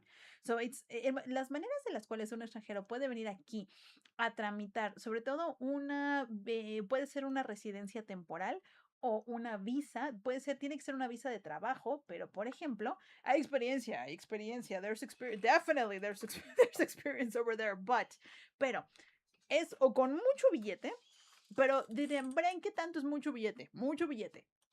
Neta, es mucha lana. Le piden a los extranjeros comprobantes, entonces de como mínimo una cantidad en el banco que crece, es el equivalente como a 2 millones de pesos mexicanos, pero les piden esos comprobantes por mínimo un año. O, si es fuera de broma también, bodas con ciudadanos mexicanos también, matrimonio. Pero eso ya es o sea, también, ¿no creen que es también tan fácil? ¿Sí? ¿A poco sí? ¿Sí? Sí, no se los digo fuera de broma, se los juro. Les piden comprobantes de ingresos que sean el equivalente como a 2 millones de pesos mexicanos durante 12 meses. No crean que es nada más como de, uy, tienes dinero. No, no, no, o sea, una lana. Otro, que sean inversionistas de empresas mexicanas, pero igual tiene que ser el equivalente como de mínimo unos 3 millones de pesos mexicanos. Like, they can... Ah, come on, did you see it? I did see it. Ah, there it is. We're gonna have some fun later.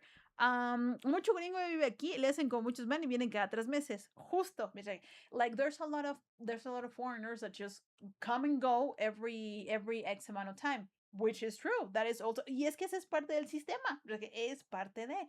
Entonces, México se tiene que poner las pilas de una u otra manera, porque hay que sacarles billete. Es porque de ahí, por ejemplo, si ahorita gran parte de nuestro ingreso ya no son las remesas, que era gran parte de lo que entraba al país, entonces va a tener que entrar por otro lado.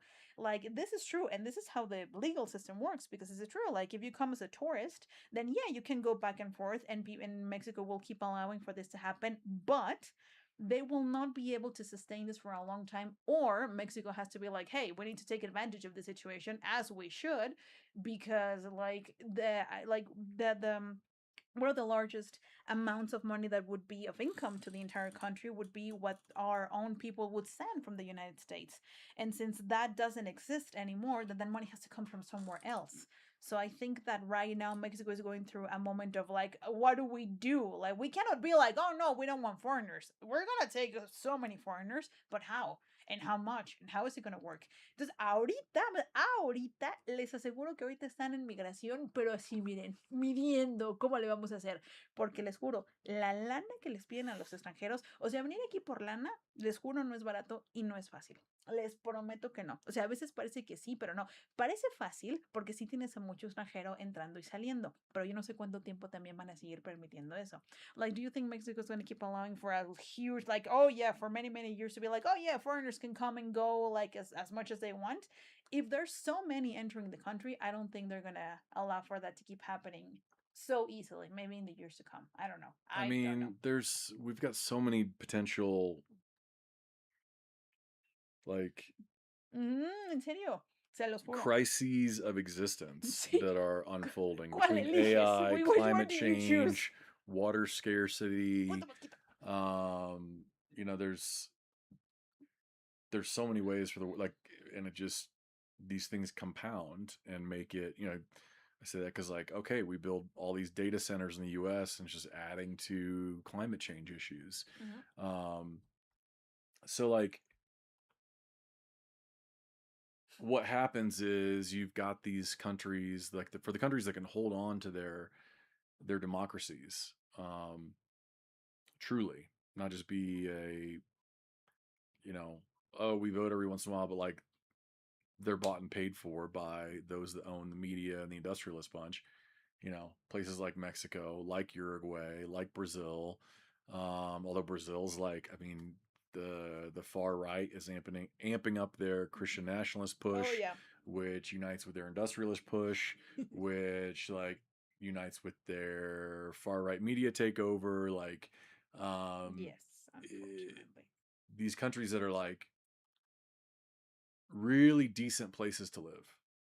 And Mexico becoming, well, you know, if we can hang on to a more democratic socialist government, like, can really be a, you know, one of the best places to live. I mean, it's already one of the best places to live because of its culture, its community, the things you can't really quantify or touch.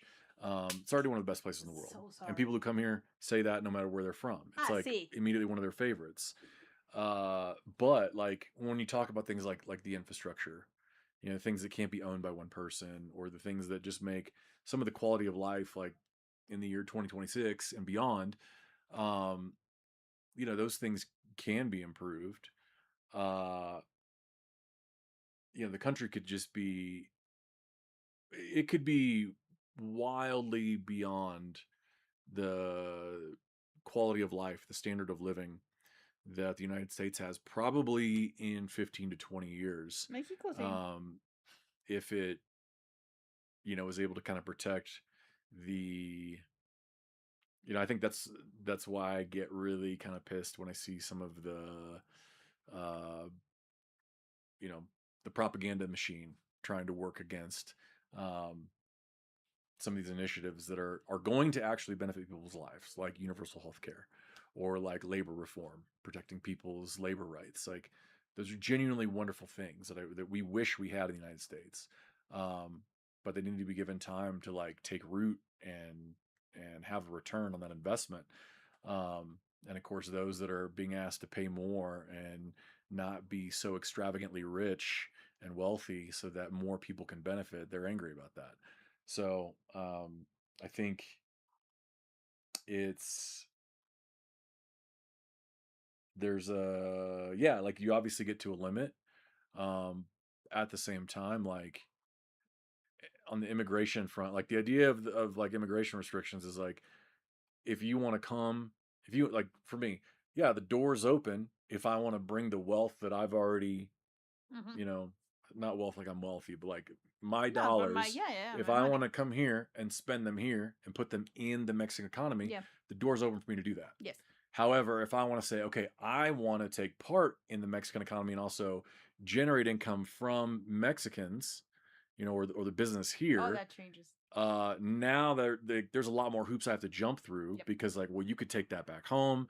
You Yes. might like we want to make sure this benefits the many of Mexico, and that's fine. Claro.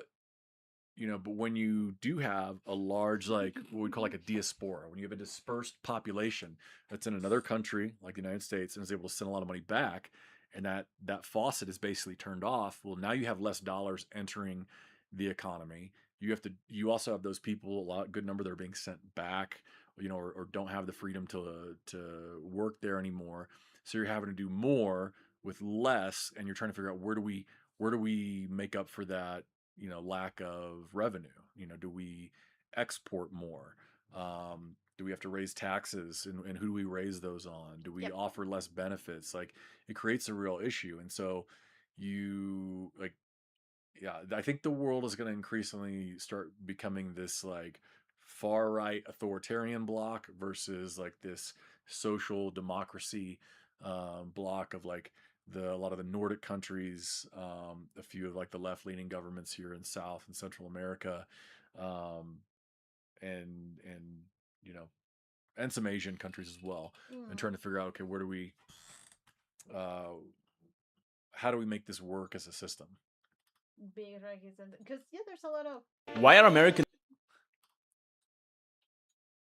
suddenly moving to Mexico? I arrived to Mexico City for the first time, and one thing I always heard about this place is the country of Mexico is killing us. I want to build a wall. I come from the other side of the wall, but for me, it's always been Mexicans wanting to move to the United States for a better life and more opportunities. But after coming here, I have realized that this is not exactly the case. You see, Mexico City is a city that truly never sleeps, filled with life, colors, and music with endless opportunity. It's literally a place where you never get bored. And it turns out, for the last 5 years, Americans have been moving here at an insane rate. Mexico City is an incredible city. People are wonderful. The food's great. The weather's great. How many of your friends have come here? Probably like all of them. And while some people see this as a good thing and a pump in the country's economy, others see it as gentrification. Gentrification is basically when you have a huge influx of people coming to one place who are richer and are willing to pay more, which makes life more expensive. And this is exactly what's happening in Mexico City. And it's not only that, small elements of life change too. Local restaurants are now making things less spicy for the newcomers in Mexico, and the vibrant cultural street music is now labeled as disruptive and annoying. For me, being an outsider, I find it really ironic how suddenly the American dream is available in Mexico City. I travel and I make videos about what I find interesting. Follow to see the rest of my journey. Why are Americans suddenly moving to Mexico? I arrived to Mexico City. I find it funny that BX's like, Nathan, listen, deep talks, and I'm like, yeah, where's the mosquito? Yeah. Perdón. It's like It's like, it's "Ay, kind of a las llamas." simplified view. I mean, I think that yeah, to have like I mean, I'm entitled to his opinion, but like to be from not either country and then try to diagnose why people are coming from America to Mexico, and then to use the one example of Mexico City when it's like, you know, the biggest city in what, like the Western Hemisphere. Anyway, like it's just a lot more nuanced than that. And like the I mean, I think it's true. Yeah, there's just more Americans for the first time since the Great Depression. We have more people leaving the country, U.S. citizens leaving the country, than we have people migrating to the country. But yeah, you have like extreme political turbulence and suppression. You have wildly increasing cost of living. You have a reduction in healthcare availability. You have a reduction in education services for children and for college university students. Um, you have a reduction in voting rights. You have an increase in surveillance and censoring on social media and also in mainstream media. I mean, there's just all these things that compound, and so like America doesn't feel like a livable place anymore. It feels like you have to be covering your eyes and ears and only surrounded by people that already drink the Kool-Aid to feel like, yeah, this is how things are supposed to be. I think there's a lot of people that feel uncomfortable and they know things aren't right, but the human brain defaults to that normalcy bias of like, well, it's always been okay, so it will be okay. I mean, we saw that during COVID. Like, people couldn't really get their mind around like how bad this outbreak, this virus could be, and what the repercussions would be.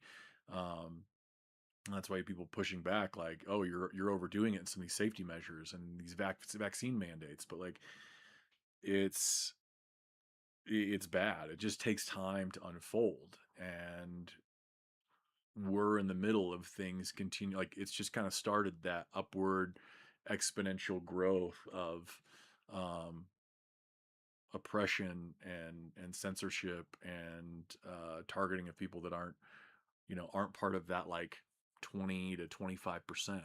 So like, but you know, to come here, yeah, like because I'll say on in some ways, in the ways that I agree with this video, like, yeah, that's obviously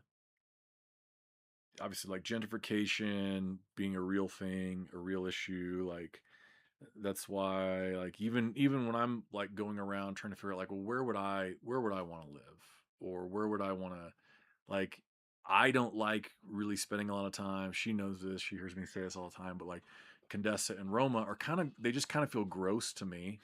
We've talked about it here. Like even though Polanco has more wealth, Polanco still feels more Mexico to me than Roma and Condessa, because Roma and Condessa is where you have a lot of the lower income or middle class migrants from other, like, migrants to Mexico who are living there, and it just feels so Americanized or like kind of foreigner oriented.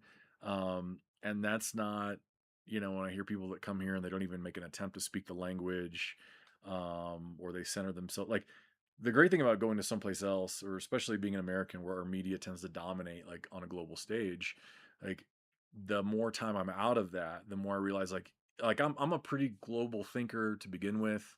Um, I'm an egalitarian, like, I'm a collectivist. I don't think America is the hottest shit ever. Like, we've got, again, the average life of the average the life of the average American and the average Mexican are way more similar than you think. Working class people, the only difference is like we may not have as much graffiti on some of our buildings, and maybe we care more about the exterior of our homes, but like, you know what, you guys have much more of a cohesive community. When you go into neighborhoods, you have access to like better nutrition. You have like even a political system that safeguards, like, I mean, you have a multipolar, multi-party system that allows for like the market of ideas to kind of sort itself out and keep from going down too much of a dangerous path. So like, even all that said, the more time I'm out of the information dome of the United States, the more I, just realize how, even as much as I would try and make a conscientious effort to take on other perspectives, like, could still kind of be America centered in, my worldview. And so it's,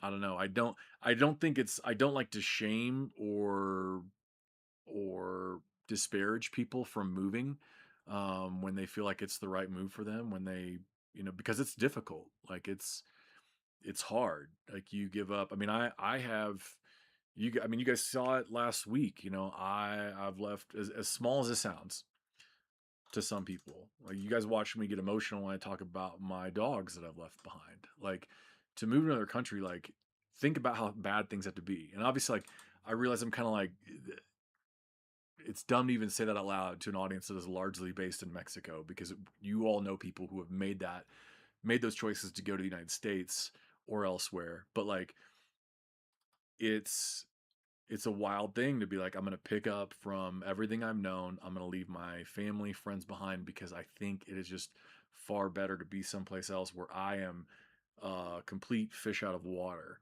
And yet more and more are, um, just becoming harder to ignore the reality that has already taken place in the United States. So I I just never want to talk down to people that have had to make that difficult decision because they're facing a lot of hurdles that um, that can be really scary and intimidating and aren't guaranteed to even work out. And I think we have a short window with AI, with climate change, with the fact that we do have such even a global wealth gap, between the top 0.001% and everybody else where they own industries and communication channels. We have such a small window to really have not just national solidarity but like global solidarity for the working class to figure out like, hey, how do we hold governments and the wealthy accountable to like preserve the health of the planet and make sure that we all have our rightful share of the more than enough that is on this planet to provide for people. Because the more they can segment us and get us focused on, okay, well, what's my nation's problem? What's my region's problem? What's my state, my city, my neighborhood's problem? Those fracture lines where then we start seeing those who are competing for resources as our opponents instead of like, wait, we're going in the same direction. That person's not my enemy. They're not my opponent. It's the person who's hoarding everything else, hoarding everything while the rest of us are can't even be sure of our future or that of the future of our kids. Yes, hold on. I just thought the mosquito was right here. But just putting a big paréntesis in all of that. Hold on. No, pero es que, miren, pasa algo bien interesante. Y esto es mucho de, y no sé, a lo mejor y nos sirve mucho en la perspectiva en Tijuana, que no, en Chimalhuacán, no. But se está cayendo el cielo. Aquí todavía no, my love. Por eso hay tanto mucho mosquito. Pero, fíjense, y no sé, mira, es algo que últimamente ha estado como mucho tiempo acá arriba y denme chance, denme champú, porque chance me tardo un minuto en llegar a mi punto. Pero, entonces, por ejemplo, ahorita de todo lo que hemos platicado, ¿no? De la gentrificación, o sea, sí, de realmente cuánto extranjero no viene para acá. Y digo, una respuesta muy normal y muy emocional y aceptable es como de, güey, estamos viendo que se supone que los representantes más grandes de tu país, pues se supone que nos detestan. ¿Ustedes qué hacen aquí? Creo que es muy válida la perspectiva. Pero al mismo tiempo, mientras más pasa, o sea, realmente más pasa el tiempo y más escuchas historias de, por ejemplo, Nathan es solamente uno. ¿Cuánta gente no tiene que haber que genuinamente no han estado en una postura de sí, pero o sea, ellos realmente nunca tuvieron algo en contra de nosotros, de nuestra gente yéndose para allá? Y algo al menos en lo cual yo sí creo también es válido destacar, pues y ustedes lo saben igual que yo, porque esa es una realidad. Nosotros vemos extranjeros y decimos, pues cóbrales más caro. Va, yo siempre he estado muy a pro de ese argumento, pero muchos también ya le cobran igual entre nosotros y por ahí no va la tirada, al menos para mí no. Entonces, o sea, mucho gran parte de todo esto de gentrificación es como de, sí, güey, pero súbele los precios a ellos. O sea, si los que les quieres exprimir son a ellos, pues sí, o sea, adelante, exprímelos como limón de taquería. Pero nosotros, ¿por qué? Entonces también aquí pues es muy válido el argumento de, güey, o sea, por ejemplo, ¿se acuerdan hace poquito que platicábamos de Tulum? De que a Tulum no tiene nada de gente, pero también nosotros nos quejábamos de que subieron muchísimo los precios para todos. Y no me digan que es imposible agarrar parejo y decir que les cobran más a los extranjeros que a nosotros, porque hay incluso hasta antros, hay antros. ¿Se acuerdan? Hace poquito platicamos de uno que se dice, si eres, o sea, pasas nada más con el pasaporte y si eres gringo, si eres extranjero, te toca cobrar más. hazlo, pero ¿por qué entre nosotros? O sea, es para que nos beneficie, exacto. Entonces también es muy válido. La neta, yo ahí sí lo quiero destacar porque digo, muchos dicen, es que nos están cobrando más, mamón, sí, pero también nosotros hemos sido muchos los que hemos, o sea, incluso hasta seguimos compartiendo la idea de cóbrales más a ellos. No entre nosotros, se supone que es para sacarle un beneficio a ellos como extranjeros, no a nosotros. Porque también, o sea, creo que es muy válido el de órale va. O sea, ya se dieron cuenta de que también a ellos les afecta, porque mira, hay un argumento que suena rarísimo, pero es la verdad. Porque, hermosas, ¿cuántas veces no hemos estado expuestas al poder cultural que tiene simplemente los Estados Unidos? Y nos han vendido la idea durante muchísimo tiempo de que todos viven en casotas y todos viven de cierta manera y todos tienen lana. Pero pues no, o sea, la realidad de los Estados Unidos es otra. Entonces, el creer que nada más porque son gringos tienen toda la lana del mundo, pues tampoco va por ahí. Y también por eso también muchos se desesperan de su propio país, también los están persiguiendo. O sea, insisto, razones por las cuales migrar, va, es válido. O sea, porque es la verdad, no, o sea, no, ¿cómo decirlo? Creo que todos aquí conocemos a alguien que se ha ido para el otro lado por necesidad, por ganas, y se ha ido. Está bien, insisto, está bien. O sea, para mí eso nunca ha sido motivo de crítica ni de persecución. Pero pues el cómo nosotros lo podemos llevar es otro cantar. Entonces, mientras que si vienen un chorro, pues no es como si nosotros también les estuviéramos cerrando las puertas. Entonces, la queja mucho existe con los extranjeros, pero creo que lo principal sería cómo lo manejamos aquí.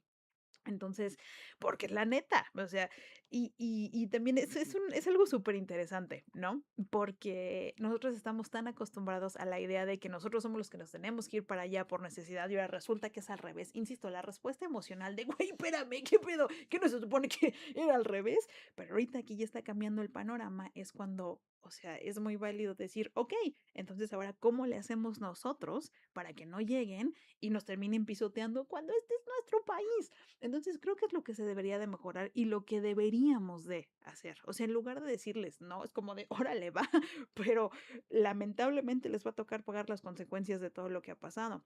Pero digo, al menos esa es mi perspectiva. Miren, mi rancho en Brasil, Guadalupe se supone que es una zona turística regional. Tanto gringo cambiaron todo, se pintaron muy elitistas y hace semanas todos los negocios llorando porque no hay gringos consumiendo ni se habla del consumo local. Pero ves, Max Alejandro, es que ese es mi punto. O sea, el error es decir, órale, va, viene un chorro de extranjero, cóbrale aparejo a todos. Mamón, nosotros no podemos.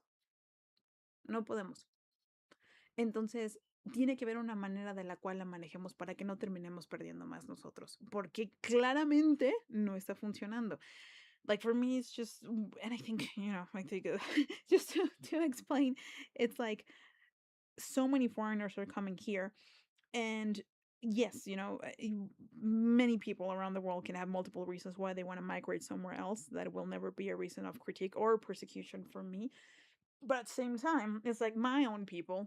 If we in Mexico were like, oh, so many foreigners are coming in, therefore let's raise the rent prices for everyone, even nationals and foreigners alike. And I'm like, no, why would you do that? Like, if you see that there's an influx of foreigners, well, then do something about it. Like, honestly, like, do something to manage it in a much better and healthier and beneficial way for us so that it doesn't affect us, the citizens.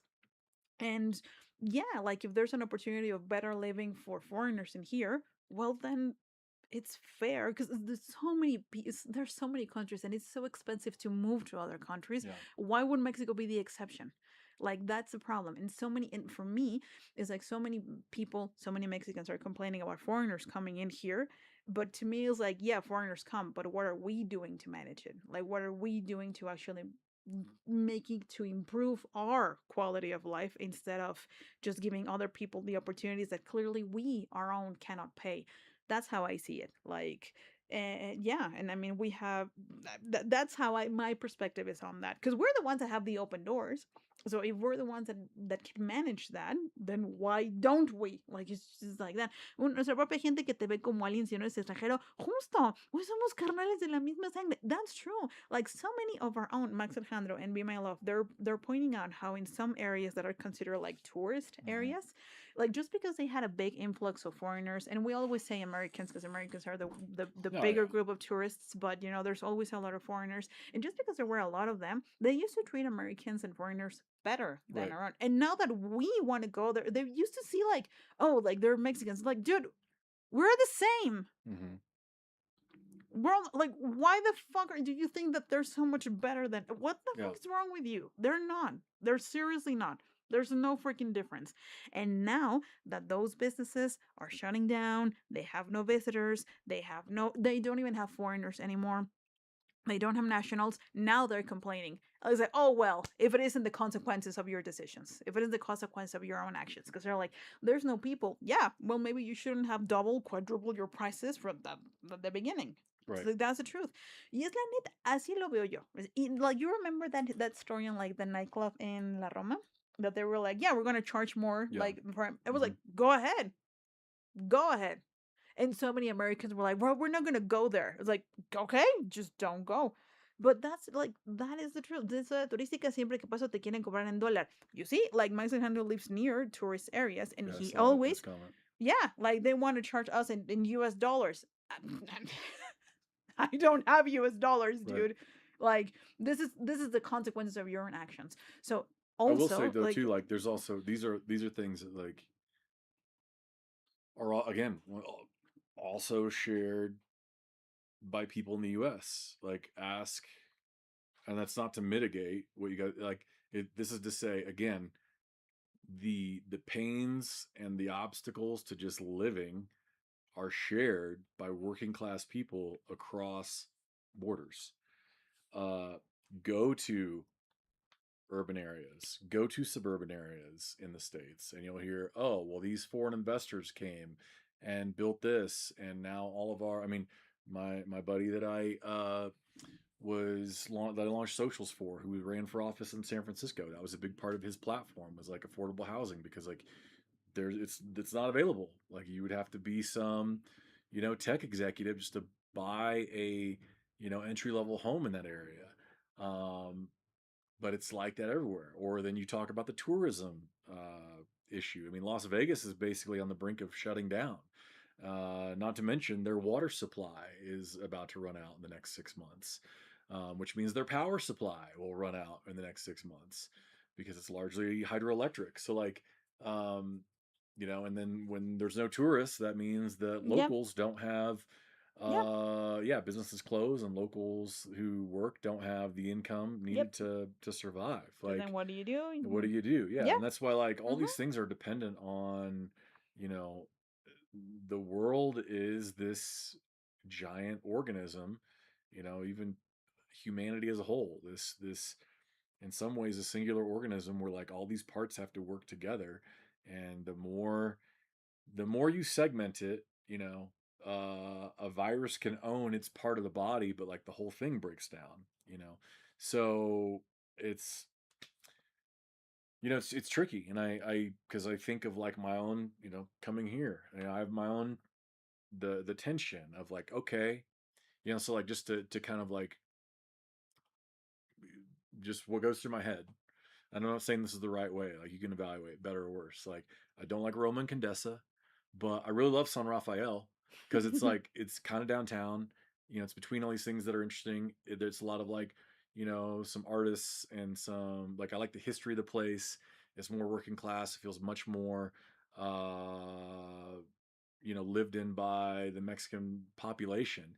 Okay, but I go there and then am I like, you know, gentrifying am I there. gentrifying it because I took a home, that somebody else, could have? I don't want to be raising The the cost. rate, the cost of living for Yeah. people, and so it's like, well, where do I go? Where, can I fit in somewhere?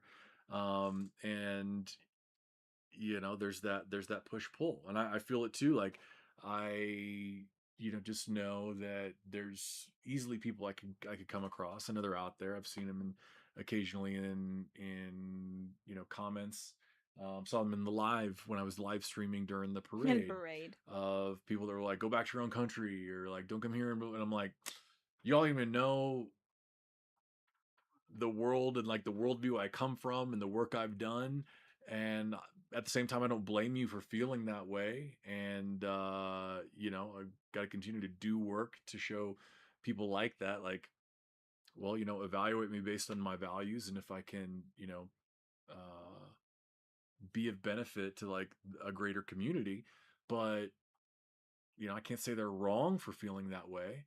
So yeah, it's just like it's tough. And so while all of us that are on this, you know, daily, weekly grind just to figure out, you know, how we're going to pay the rent, buy groceries, you know, Just that there's basic then services. there's a few people that are like, you know, building giant compounds in the middle of Santa Fe, locking down traffic. En Salinas está haciendo su casita en Santa Fe, perro Like desgraciado. every country and region has its own like supervillain, and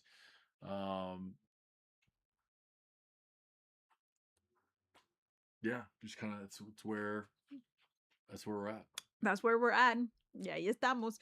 Entonces sí, ¿cómo la ven? What a great conversation we've had today. But Planet 2 is coming out in a couple of months. El otro Trump. No, Trump's bitch. La perra de Trump. Así le gritaron a Salinas. Trump's bitch. Trump can taste the pequeño nacional. Piquito nacional. No. El Chile. Chile nacional. El Chile nacional. Así estábamos. Es que en la marcha en Reforma estaban cantando Corea ya probó el Chile nacional. And yeah, it was super fun to be in the parade, by the way. It was really fun. Get rid of the dragon scenes. That was a good thing that we were going to talk about dragons and incest. But, you know, everything just correlates. Everything is connected if you think we talk about it. Dragons more like the smog type that hoard gold and wealth and their incest circles. Salinas es el smog de los dragones. Yeah, there you go. Oh my god. But I love smog, so let's find a dragon that I hate. Ay, that dumbass mosquito. Do you see it? It's right there. I do, but yeah. Do you have a flamethrower? We need one of those like salt guns or like one of those electric swatters. I almost got it. Jeez. I think I did. I don't know. El Chile Nacional, en serio. Remember? That was like, really? They were chanting? Yeah, they were chanting Corea ya probó el Chile National Chili. National Pepper. Yeah. It's great. It's pretty fun. Mm-hmm. Yeah, lo siento, lo manifesté. Pero bueno, okay. So, I got a question for you. Mm-hmm. Are you going to continue the game this week? I can. If people are interested in it. I know, but Wednesday we're not gonna be here. Right, we can do it sometime, but like if it's just like, it's kind of boring, I don't want to like waste people's time. Vamos a ver qué hacemos, porque miren, mañana no nos vemos, chance y el miércoles no, pero el jueves sí, porque el miércoles, because on Wednesday we're gonna go and watch the Mexico game, right? We're gonna watch it. I mean, we'll be back probably by like 9. Bueno, tu chance, sí, so then probably, yeah, Nathan After Hours on Wednesday. That's your day. Mm-hmm. Wednesday is Nathan After Hours. We can pick it up, try it again. Venimos después del partido. Justo. I have got thirst traps like for Thursday, so I must watch a bunch of thirst traps on Thursday. But we can have Nathan after. Would you be interested in like no voy a trabajar? She's not gonna work tomorrow. Ana Banana. Which is lo van a jugar. Pero sí es real, Gis, porque he visto muchos que son de AI, o sea, muchos que no son ciertos. Cristina, I'm really sleepy, so I'm leaving. Bye, Nathan. Bye, community. Take a break. No hay clase Guadalajara. Yeah, tomorrow there's no school in Guadalajara because it's Colombia's match. So yeah, that's why Ana Banana is not going to work tomorrow. It's what? The match, Colombia in Guadalajara. But why is there no school? Because there's soccer. But it's not Mexico. We know, but it's Colombia. Okay, all right, cool. We're Latin Americans. All right. Okay, perfect. ¿Es la grabación? No, hijo, te la sabes, Taco. Por eso no what you see, that's why she's not going to work. La página de Rockstar. So is it official, the Grand Theft Auto? Like, is it actually coming out, or are they just, like, tricking us? I thought it was coming out in, what, October, November? Of 10 years ago. Grand Theft Auto. A ver. Hace 4 días. ¿Es este Gis? Because Giselle loves Grand Theft Auto.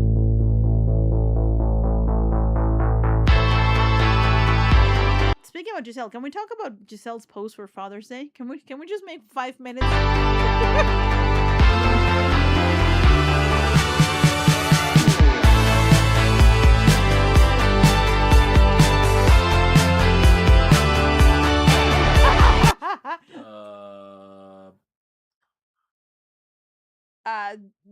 whoever let, and you know the Danny Trejo, the world's most dangerous predator. World's Most Dangerous Predator. Yep. Flamingo. We've got big car, big helicopter, big pontoon motorcycle. chopper. We've got what's her face that was in I think one of the Fast and Furious movies. Don't remember. And probably a Latina influencer with curly hair. Curly hair. I guess isn't you because it's not. Yours isn't curly, but anyway. Big hoops. Big hoops. Big hoops. I do like big hoops. Wait, but es que les quiero enseñar algo. Pues ojalá, Gis. Ojalá. Eso espero.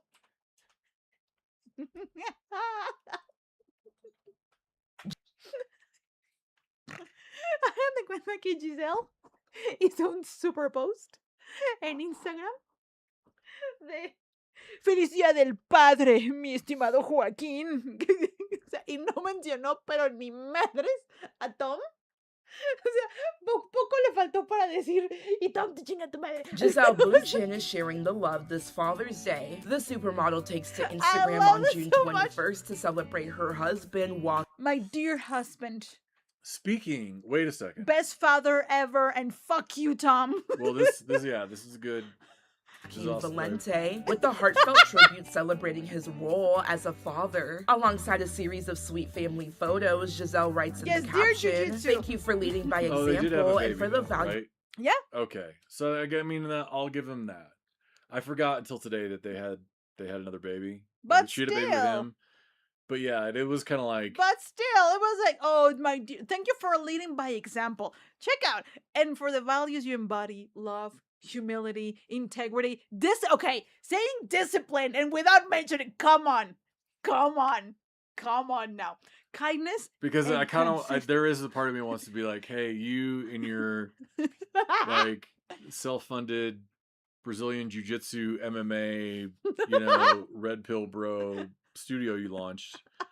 Thank you so much for providing for my 3 teenage children who have literally 9 figures of income from both parents, including access to 7 Super Bowl rings and maybe the most influential father of the last 15 years. Yeah, in sports. But thank you for your contributions to this family. Sí. We see you. Tú eres el ejemplo. Here's your membership to the Jelly of the Month Club. And fuck you, Tom. Yeah. but es que miren, okay, ahí les va. He and only he and no other fucking man ever.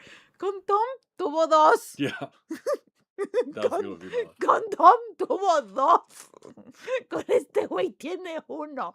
Pero miren, el punto es, dice, nadie representa como tú amor, humildad, integridad, disciplina. Ok, me va a disculpar Giselle, pero para hablar de disciplina, nadie, digo, okay, let's credit where credit is due. There is no, discipline. I'm sorry. I would never be able to, if my ex-husband was Tom Brady, I could never congratulate anyone ever again for being disciplined. Ever. Mi mami. Discipline, kindness, sure. Integrity, okay. Humility, sure. Consistency, yeah. But discipline? Now, I do feel like this is an appropriate segue to a bit of news that I don't know if you've shared with the community, because when it comes to Father's Day and being a father, you're a leather daddy? That we yes, we I haven't shared it yet. Now please scare everyone into thinking the complete opposite. Watch everyone freaking out in the comments in about a few seconds. You see? Could you please finish the sentence? Well, we had some big news yesterday that we shared with your family. The way that you're phrasing this? Continue. Please, I'm having so much fun. Continue. Am I wrong? You're not, but please. Because this has been an ongoing conversation about expanding the number of people in this relationship, in this party of two, to make it a party of 3. Party of 3. Yeah. We're making it into a party of 3. Yeah. In how long? A matter of months.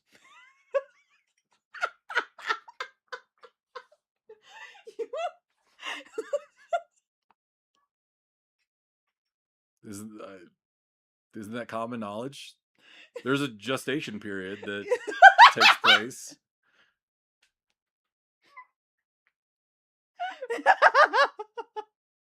You know, pregnancies can be tricky, and you're just praying for the health of the little one. Of the little one, yeah. Tan rápido. You deserve that one. What? No mames, you deserve that one. You do. 100%. So we went.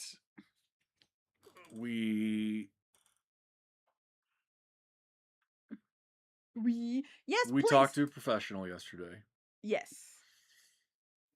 And we went to Pet Land? There's but there's a thing, because okay, do you want me to tell the whole story? Because I will tell the whole story. Yeah, if you want to. Okay, miren, Denis. Sí, hombre, sí, va a haber un nuevo miembro de la familia por aquí, uno de 4 patas, hermosos, porque miren, desde hace algo de tiempo, y no es nuevo, y no es sorprendente, porque ¿se acuerdan que, do you remember, like, have you mentioned her by name? I just want to be very respectful towards everyone here involved. We're talking about my dog? Yes. Have we mentioned her name? Yeah, Rossi. Okay, Rossi. Okay, ya conocen a Rossi. And we'll say, like, part of it is dependent on, it feels like the lay of the land is she'll probably stay in the U.S. In the U.S. Most that could likely. change. Part of me hates that because I feel like I'm giving up on her. I feel like I'm doing something wrong, but I don't. I want her to be happy, and her best friend Max is there, and I love Max. I don't want them to be. It's really hard to think about them not having each other, and no matter what, it's like if I was to bring Rossi down here, or then does she miss Max, and does she miss, my ex-wife and the home she had there? Like, I don't know. I can't solve for that, and so like there's part of me that's like, all right, well then maybe I just need to deal with that loss and figure out, like, be content knowing that Capibara. They've got a good life. Pinche animalote. Yeah. Pero, fíjense, casi adoptamos uno. Casi. We almost adopted one. We almost adopted Homeboy. Casi adoptamos uno, hermosos. Pero, y estas digo, simplemente se los menciono porque son cosas importantes para mí. Porque no quiero venir también a presentarme así como de, o sea, por ejemplo, saben que también tengo a Capri-San, entonces quiero que convivan porque nosotros estamos buscando una Rottweiler. Entonces, o sea, digo, tenemos a Capri todavía y entonces, o sea, quiero así como que sea es el tamaño. It's Brenda's size. She will be. She Like, will be. Yeah, by that you mean possibly outweigh Brenda. Yes. Sí, de hecho puede que pese más que yo. Entonces, pero, o sea, no, o sea, es un hecho. De hecho, ya, porque miren, casi adoptamos uno que parecía mucho Rottweiler, pero nos ganaron la adopción. Entonces, al final ya nos hicimos de palabras con otra persona, entonces, pero pues este es un proceso, va a ser un poquito más largo. Pero sí, o sea, al final sí optamos por una, aunque también, o sea, yo espero que esté, o sea, que todo salga bien. A Great Dane. But, it's important for me, for our girl to also, like, because, yeah, I have, like, Capri, my dog. So I want her to, because we need, like, she is Like, she's gonna be a big dog, and I want her to, like, get to know every single family member that's important, including friends and family, because since they're Rottweilers, they're protective, they're territorial, so I need to expose her to everyone in the family, and that's a big family. You wanted a big Mexican family, so this is what's happening right now. Entonces, se exposición a otros perros, y todo eso lo tengo en cuenta, because, and, you know, like, speaking about plans, we're having a lot of plans, you and I. So that includes like a bigger space for a girl. Irnos a otro lado. Entonces, uno mucho más amplio. Ya también estamos viendo eso. Entonces, there's a lot of, is this what it's like to be an adult? It is. It is. The next few months are going to be busy. It's going to be busy for us. Quite busy. Ya, no quieres una beba, es un amor. Ya la van a... Te juro, pero es que... Yo ya me enamoré de la idea de una Rottweiler. We're Mexicans. Yeah, it's happening? It is happening. Can you imagine when we show her? We're gonna go nuts. Like, this family is just gonna be, like, going crazy over her. The community will have an official mascot. Yes, we're gonna have... Yes, I know. Eso sí está fuerte el enculamiento. Porque... What are you... Mi pulga aventurera. I know. I remember. It's like, you know that I am the adventurous little... flea, me, because I'm the La Pulga Aventurera. There was a song that says the adventurous flea, so you're the adventurous one. I am. Okay. Well, that's what the song says. You're okay. But yes, just for the song. So yeah, things are happening. Things are definitely moving along between a certain couple. Right? Yeah. Yeah. So now we're going to... Ya hablamos de vivir juntos. It's like, so we're talking about living together. Just you and I. Yes.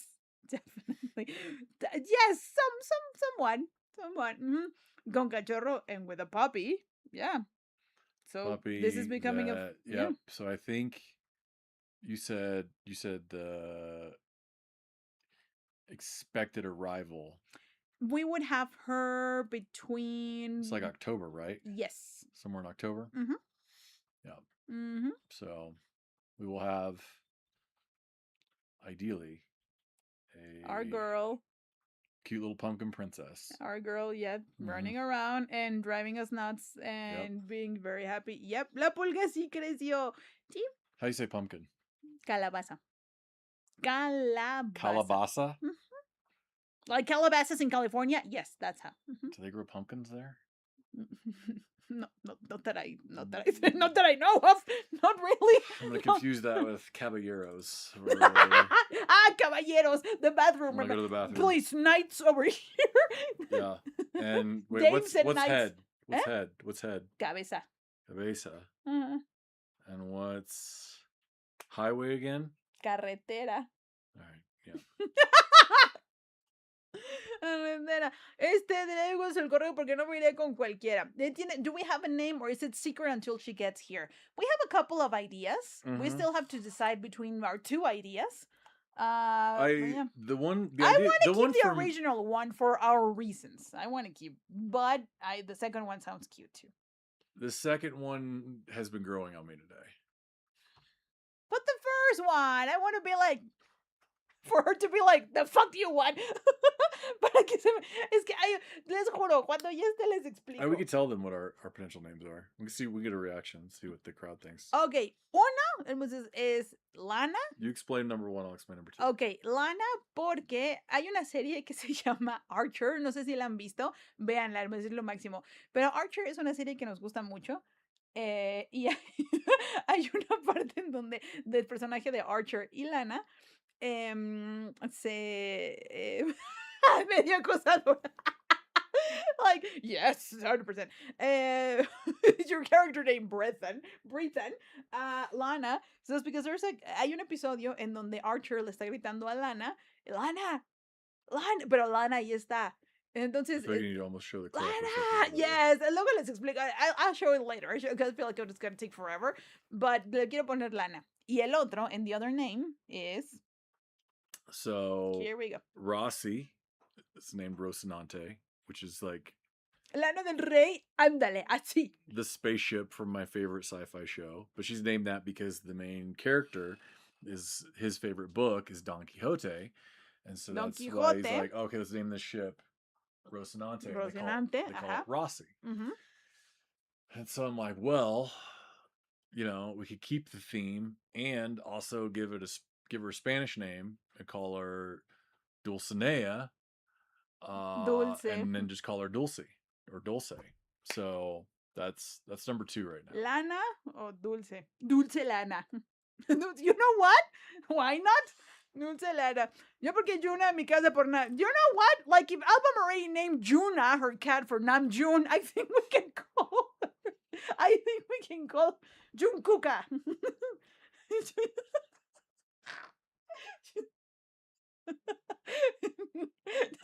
Oh my god! No, wait! I just heard it in my head.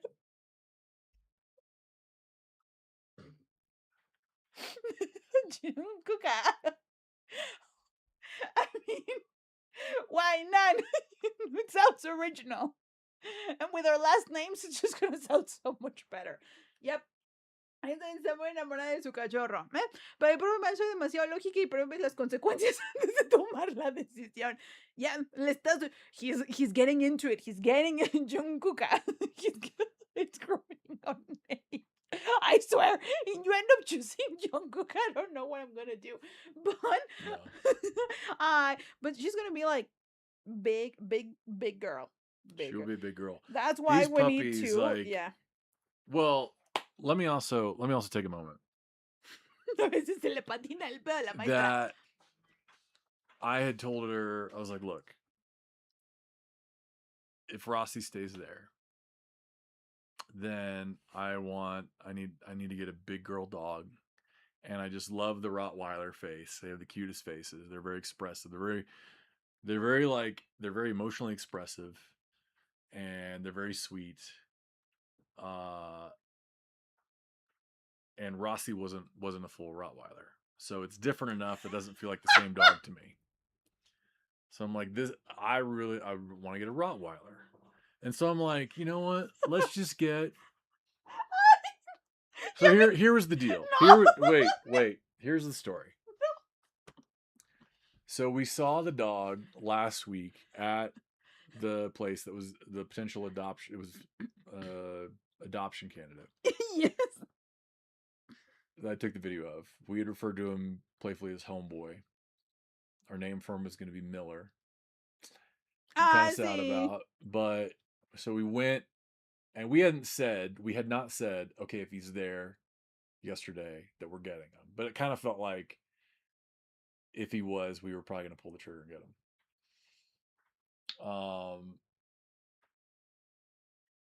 That said, we get there, he's already been adopted. So it was kind of bummed, but it's okay. Like, I'm glad he's in a good home. Oh, hold on a second. Check that out, honey. Wait, hold on. I need to show you something. Espérate. No. Es que miren. Ya vi por dónde vas. Okay. Well, you know what? Continue. Fine. So I am like, you know what? I just kind of want. This is what I'm going for. This is what I like to have. Just, a Rottweiler. And there's different, like, even species of Rottweiler. Can I leave the frame? Yeah, I'm leaving. And I'm like, let's just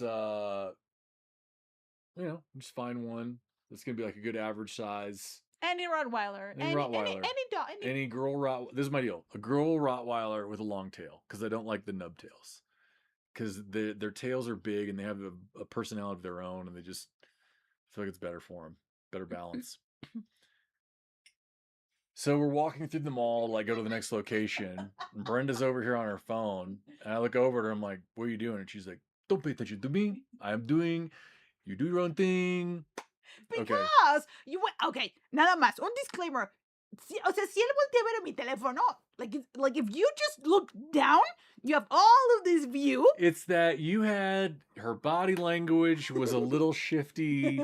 You could tell she's up to something, Porque siempre voy así. I'm always like this and very like attached. But yesterday and she's I was like walking a step behind, and she's kind of doing this, and I'm like, what are you scheming over there? Nada. And this thing I know, she's like, well, I've now been in contact with someone who has puppies or will from a line of championship Rottweilers that are the size of a Toyota Tundra. And, it's basically already negotiated this, like, oh yeah, we definitely, like, put us in line for that. And I'm like, I see these puppies, because I remember Rossi, and Rossi tops out at about 60 to 65 pounds. But when she was a puppy, like, I could hold her in my hand. She was probably about a 5-pound dog. Not our girl. And she's like, she laid on the drive home at 8 weeks, like, on an armrest of the car. And there's these puppies that are like, they're not even 8 weeks. They're like 6 weeks. And they look like a full-size dog.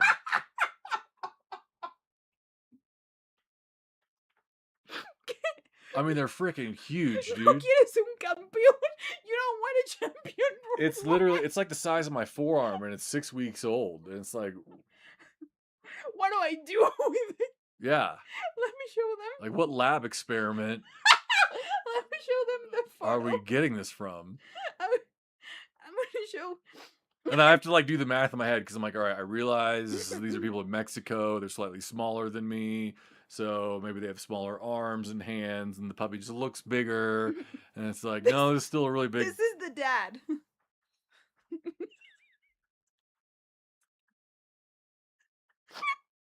Is this el papá? Yeah, no, we could throw a saddle on it and just save on transportation fees for Brenda. Oh, gosh. I think these guys are like a month and a half. This is a puppy. This is a puppy. This is like a not old enough to be separated from its mom puppy. Tiene mes y medio. He's a month and a half. Well, I have to talk to you about something. Nathan se estaba poniendo una camisa y yo así de, ¿qué crees? Like, you were putting on a shirt and I was like, I have something to tell you.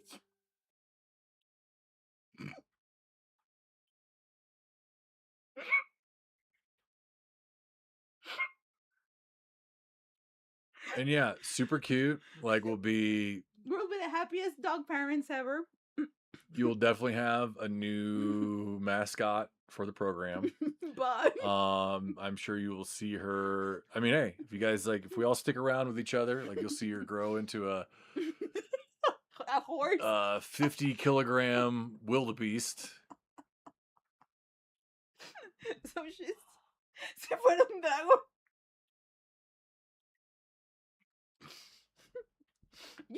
Look. She will be we'll go right into, like, dog costume season, when we get her, so that'll be fun. Look.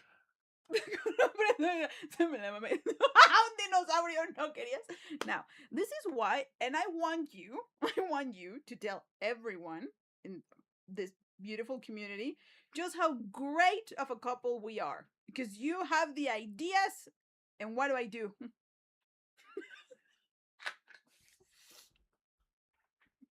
So I do have a lot of good ideas. I do have ideas. I have ideas. Not all of them are good. Pero pienso. You throw out bad ideas too, because they can fuel the creation of good ideas. The thing is, the ideas are great, but, like, back to the Enneagram, I'm also a 5. It's like, let's do some more homework. Let's know more before we choose a course of action. No. But the 3 over here is like, I heard permission to go yesterday.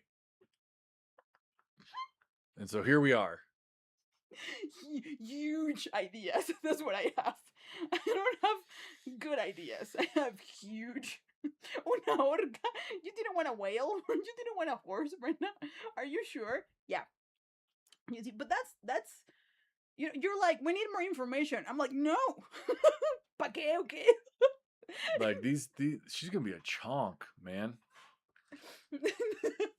Chonkla. Es que, miren. Look, this was my chain of thought, okay? I was like, we almost adopted one. We couldn't. Therefore, we need a champion.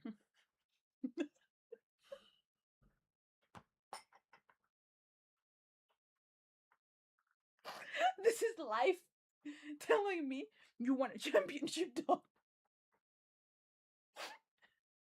It's so sweet that you didn't think of the mega upgrade.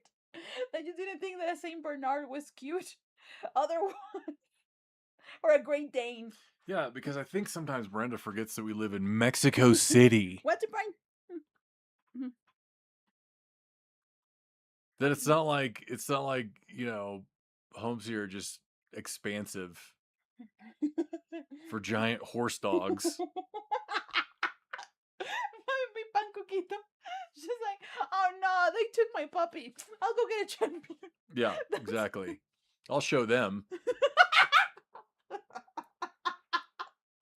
Ay, de las ideas de, ¿quieres esto? ¿Qué vamos a buscar? ¿Tienes 20? You say, oh, I see them, and I remember my sister. That's how it is. He was the one that had kind of like the crazy ideas, and she was like, oh, you want this? Let's go get it. And they've been together for 20 years. Yeah, I know. It's I mean, we do collaborate well. Our strengths complement each other. We do a lot. Because I can have a lot of self-doubt and be like, well, I don't know. I need to know 20 more things. And No. she's like, sorry, I already heard enough I did it. to activate. Come on, no. Yeah, you know what? She took penguins to a zoo at Cancun. What else did you expect from Brenda? That's what I have in my zoo. Penguins in my zoos in Cancun. I will say again, the lay of the land could change. We could still decide that Yeah, for sure. Rossi's going to come down here, and Or we can have both. We could have two. We could have 1.5 Rottweilers and half a German Shepherd, and not eat anymore. Not eat anymore. No comer. No, pero se nos ve que viven las lomas. Y por supuesto, and of course, I already sent you some videos on some things for puppies. Just a few. I already get a lot of Rottweiler videos because I miss Rossi and I love all things. But now I have another stream of them that's sent to me like 40 at a time in my messages. Ayer le mandé como 40. Le dije, oye, perdón. I was like, I'm sorry, but I just sent you 40 videos. No. Dog stuff that we can get on Amazon on Prime Day. Yeah. That's a good thing that she didn't want a hamster. Brenda would get a full family of 30 hamsters. Yeah. I would. I totally would. And I would make them like do experiments and stuff. Ni yo mando. Va a buscar un lince. Solo lo tiene el gringo, no la economía del gringo. Pero para eso monetizamos al gringo. She's like, she forgets that she has the gringo, not the gringo economy. No, that's why we monetize it. That's why we have Nathan After Hours, actually, to pay for our Rottweiler. Your voice will pay for our Rottweiler. Mm-hmm. Me and Dulce will be doing late night broadcasts. Yeah. I will have fun getting like the dog backpack that I can like stick her in and take her places to socialize. Yeah. For the first for like 3 weeks. month. Yeah. Yes, for 3 weeks. Yeah. Los audiobooks in it. You see? Yeah, unfortunately, if people are like, oh, maybe like I feel like I would be as an event organizer, I would be the one that makes like, Charlie Kirk's funeral. That would be me. Oh, it's a funeral. Vamos a fuegos artificiales. You see, those gay smuts are not gonna narrate themselves. It's true. That's how you do your contribution to the queer community. With gay audiobooks. It's great. It's a great thing. My new venture. Speaking about the queer community. Hace poquito, fuimos a comer a un restaurante. Like when we went to eat at the restaurant, and then there comes like a table of like 6 dudes, all of them with like their suits and everything, and they were like having a good time and watching the game and stuff. And then I saw like a couple of them were checking you out. And I have 2 stories. Tengo dos historias. Una es que vi como que un par que medio se le quedaban viendo y así. Y de repente ya cuando nos vamos, se levanta Nathan, se para y se da la media vuelta. Y 4, like all of this man, it was just, it's a cute little story. Nothing wrong with it. It's like a couple of them were checking you out, and then you get up and you leave, and I see 4 of them just staring, following you on the outside. So I thought that was a cute moment. It could just be that I'm larger than most people they come across. Yeah, of course. That would be, yes, which is true. I don't have a problem with anyone, you know. And baby, do you remember the coffee shop that we went to? That we saw the bearded guy? The guy with the beard? Coffee shop, the guy with the beard. In Zona Rosa, I was like, honey, I want a coffee. When we stayed near 222, that there was a guy from the gym that he also came for a coffee.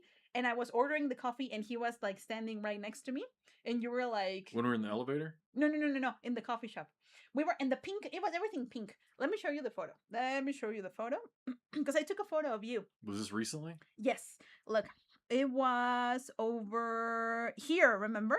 That there was a guy. Remember? A guy entered from the gym. He was wearing a tank top, full beard, great hair. Where are we at? Where am I at in this picture? Zona Rosa. But like where in Zona 222. The coffee shop. We had the cookies. We went to get like the big chunky sweet cookies. And then we went to a coffee shop because I told you I want a coffee. Yes. So we were waiting forever for the coffee. Yes. Okay. Yeah. And there was this. Oh, that's right. Yeah, the guy. He was like, was he Australian or American? I don't know, but he was like, good looking. Yeah. Yes. Beard. Because I looked at you and I was like, it's your type. Okay, espérense. Entramos a la cafetería y because there's a gym right next to the coffee shop, which I thought was great. Había un gimnasio. Entonces baja del gimnasio, un güey así. I don't think that he was your height, but he was taller. Like he was tall. Un güey así baja, barbón, de pelo todo mamado y así. Y volteo y Nathan le hace. Y yo así de ¿qué?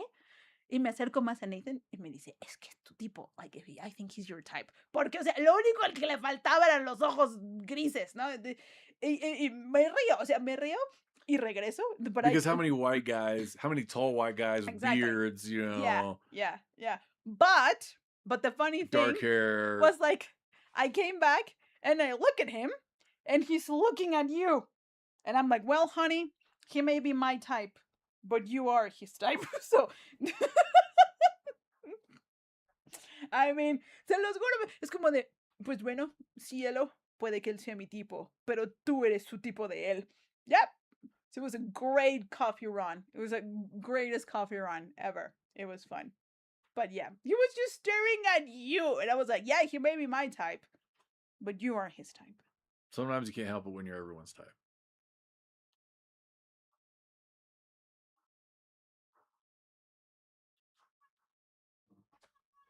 What you gonna do? What are you gonna do? The weight of being tall and attractive and kind and a good person. How does that feel? I would rather be the latter than the former. You are.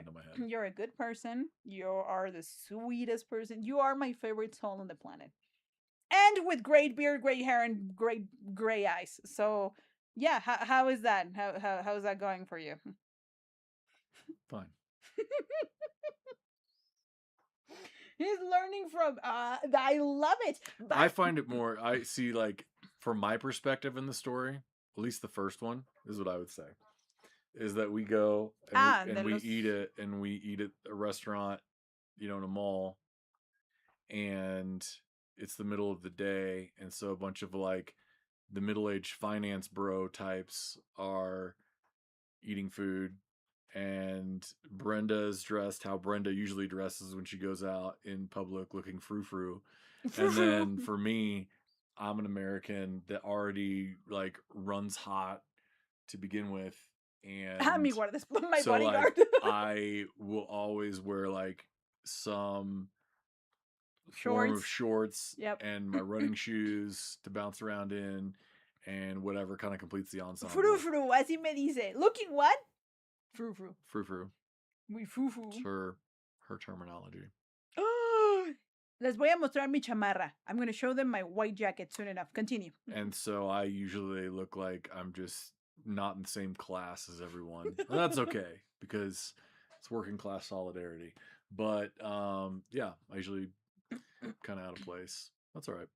But, you know, it's fun. We always have fun when we go out together for whatever reason. It's great. It's great to be on those I did pick up days. some linen pants, so I'm excited about those. It looked good on you. The shirt looked. Do I have the best taste or what? Don't act like you found a. I also found. I'm not. I have aesthetic taste. I demand my credit. I demand. You know that I deserve it. What did you pick of the three things that we? I said which ones looked good, and I encouraged you for the shirt with the long sleeves. I encouraged you for that one for sure, and I didn't encourage you for the crop top. You did. You see, because you were not going to grab it, and I said, "Go for it. It's gonna look great." And does it look great? Yes or no? We're talking about the orange top. That looks great too. And you know it. Well, we still haven't had an opportunity to even wear it because it doesn't get below like 60 degrees in this town. So. Tamaño llavero. La bubu. Yep, I'm the size of a la bubu. So you're la fufu. Yeah, literally. Como que crop top? What do you mean crop top? Because there are t-shirts that on you, they look like crop tops. Yeah. She knows. Yeah. Crop tops will probably not be made. The one slightly, not really, but I say this facetiously. Slightly, not really. The closest I've come to making a homophobic remark in my time here is regarding crop tops. Do you remember what I said? Because something about Rosanov? No, I don't remember. What would be the conditions that I would wear a crop top? If I had. Was it related to the body? It's related to my body. The physique. I said I would have to have a six-pack. No, I don't remember how you put it. Sorry. I would have to have gay abs. Gay abs. Ah, sí, cierto. Necesitaría tener abdominales gays para usar un crop top. And you would wear a crop top. Why would you care? Yeah, if I had gay abs, I would totally do that. It would just be like, check this out. Look at me. You know how much work this took? Show that off. Yep. Absolutely. Just go full on BTS with my fashion sense. No, but I do have to point out something. You're wonderful in that sense because there's literally like fragile masculinity is the last thing that you have. Like the last. That's why I sent you the video of like the girl at the gym. Did you see it? That said the pressure at the gym is getting harder. Yeah. And then the girl removes the hoodie, and then she's wearing like just a top, and then all the guys are wearing a top too. And I see you doing sports that. Bra. She's wearing a sports bra, and she starts lifting, and then they're like, "Oh, we better step it up," and they take their shirts off, and they have sports bras on. Yeah. So you have zero fragile masculinity about you. Zero. I just think it's such a weird.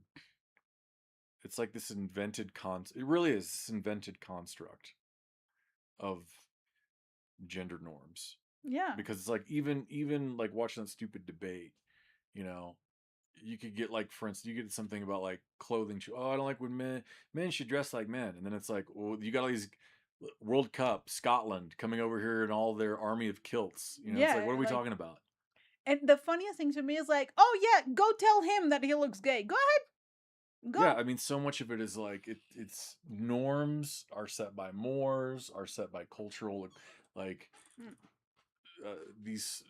It's ridiculous. Like changeable sets of social expectations. So I don't know. They're very like restricting, limiting. They keep like, yeah. No, es ridículo. Por eso me encanta. Me encanta. That's why, you're my favorite soul on the planet. For that and many other like things. Life is shitty enough and hard enough. I know to like care about these things. Yeah, then to like say, yeah, let's make up another rule system that is based on nothing. Every time I hear somebody like give their opinion about like what's masculine or feminine, I'm like, what the fuck does that even mean? Literally, what does that even mean? I have so many more things to care about, but I understand people can make rage bait money off of that, so they're gonna do it.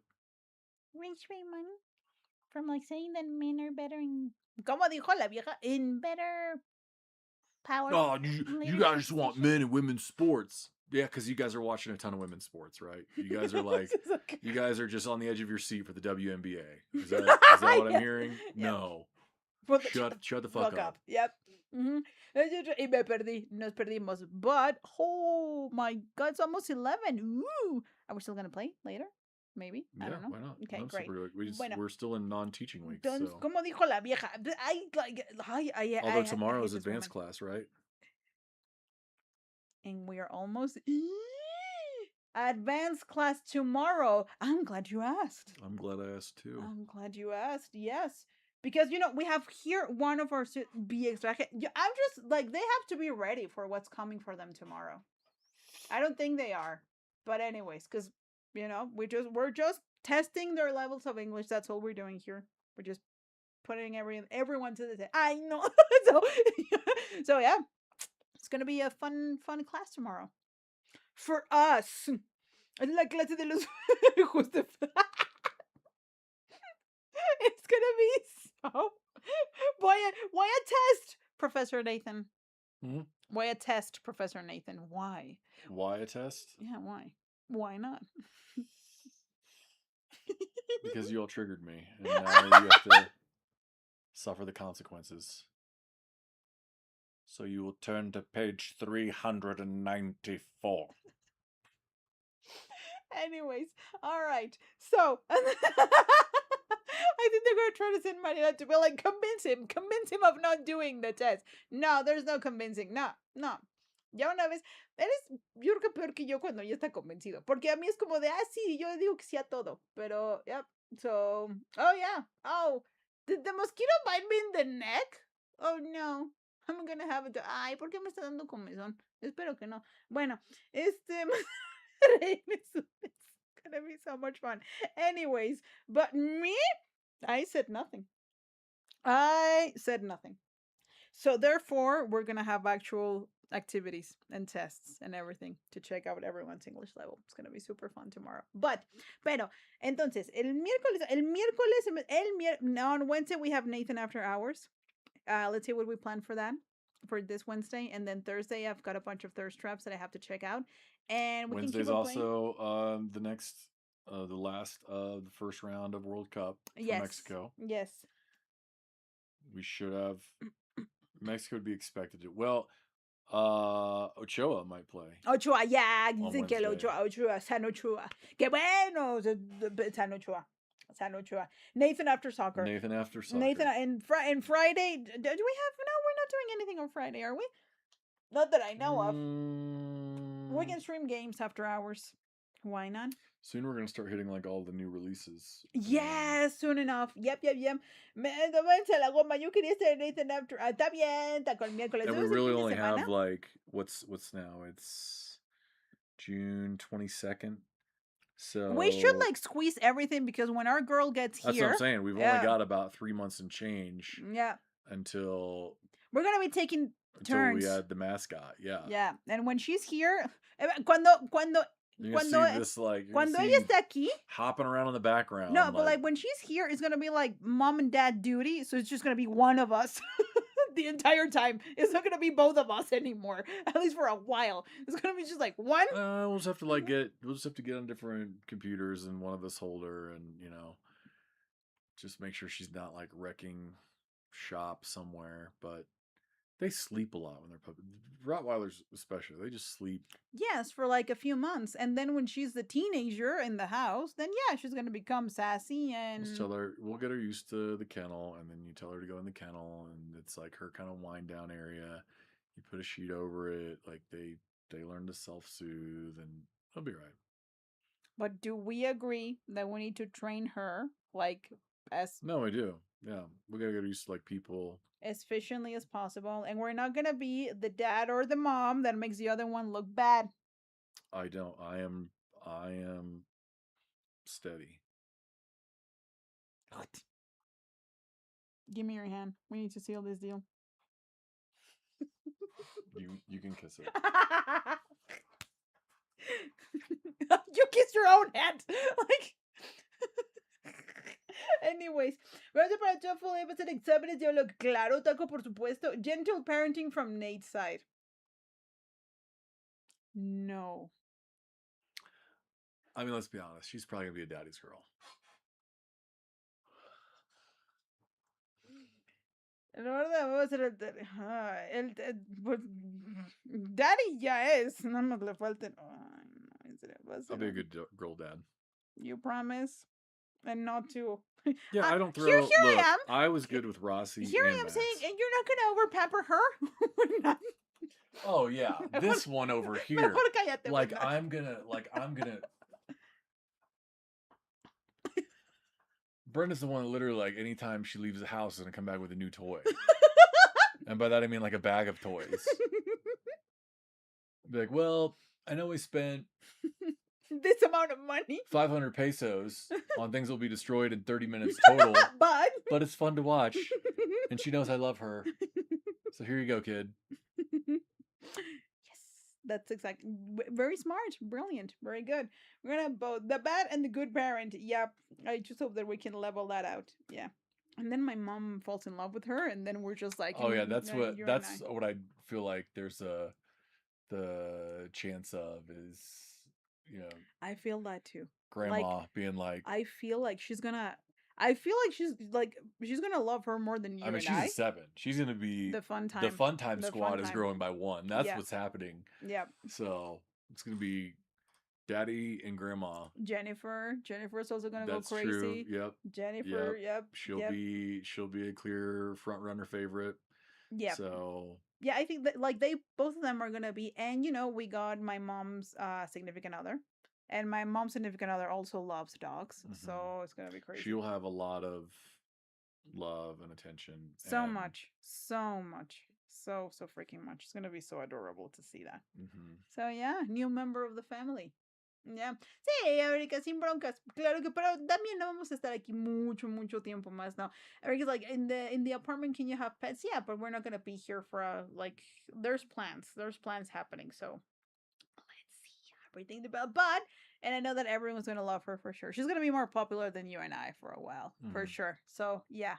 No, what's gonna be tiring is when you have when you teach for 4 hours a night, and I got to do solo. Yeah. Bye, Dad.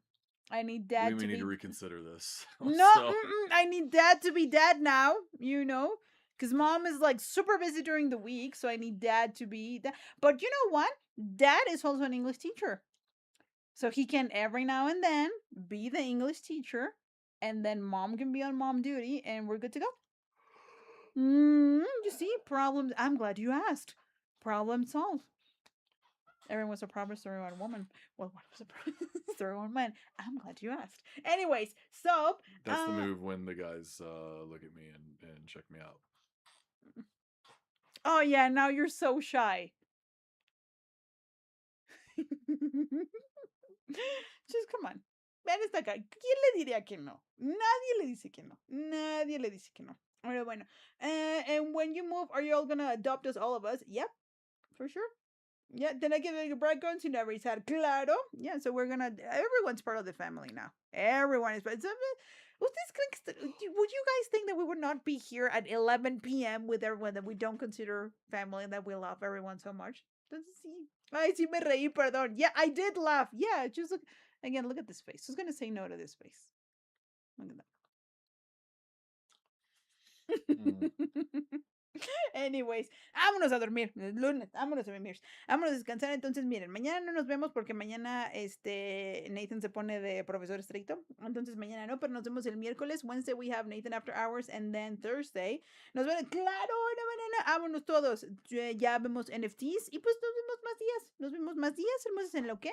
Y somos los más íntimos. We're the most intimate of friends. But anyways, so we'll see everyone on Nathan After Hours on Wednesday and Thursdays, and hopefully more days. So, do you wanna say something as part of Nathan After Hours for a goodbye? There you go. The microphone's all yours. I just want to say thanks for being here, and that's it. I need to take my contacts out soon. Oh, this is getting bad? No, my eyes are getting watery. Give us just smut voice for 5 seconds. I need something to say. I don't really know what to. I just wish everyone a good night. A good night.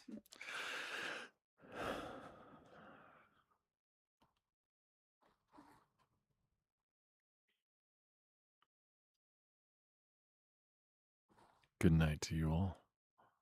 Thank you for joining us. It means so much to us every single time.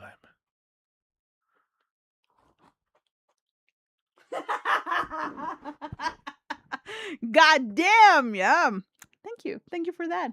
We're all gonna have a good night's sleep after that. Thank you very much. Pero hagan rápido, hagan clip. Hurry up, make a clip of this immediately. Giselle. Now one more time.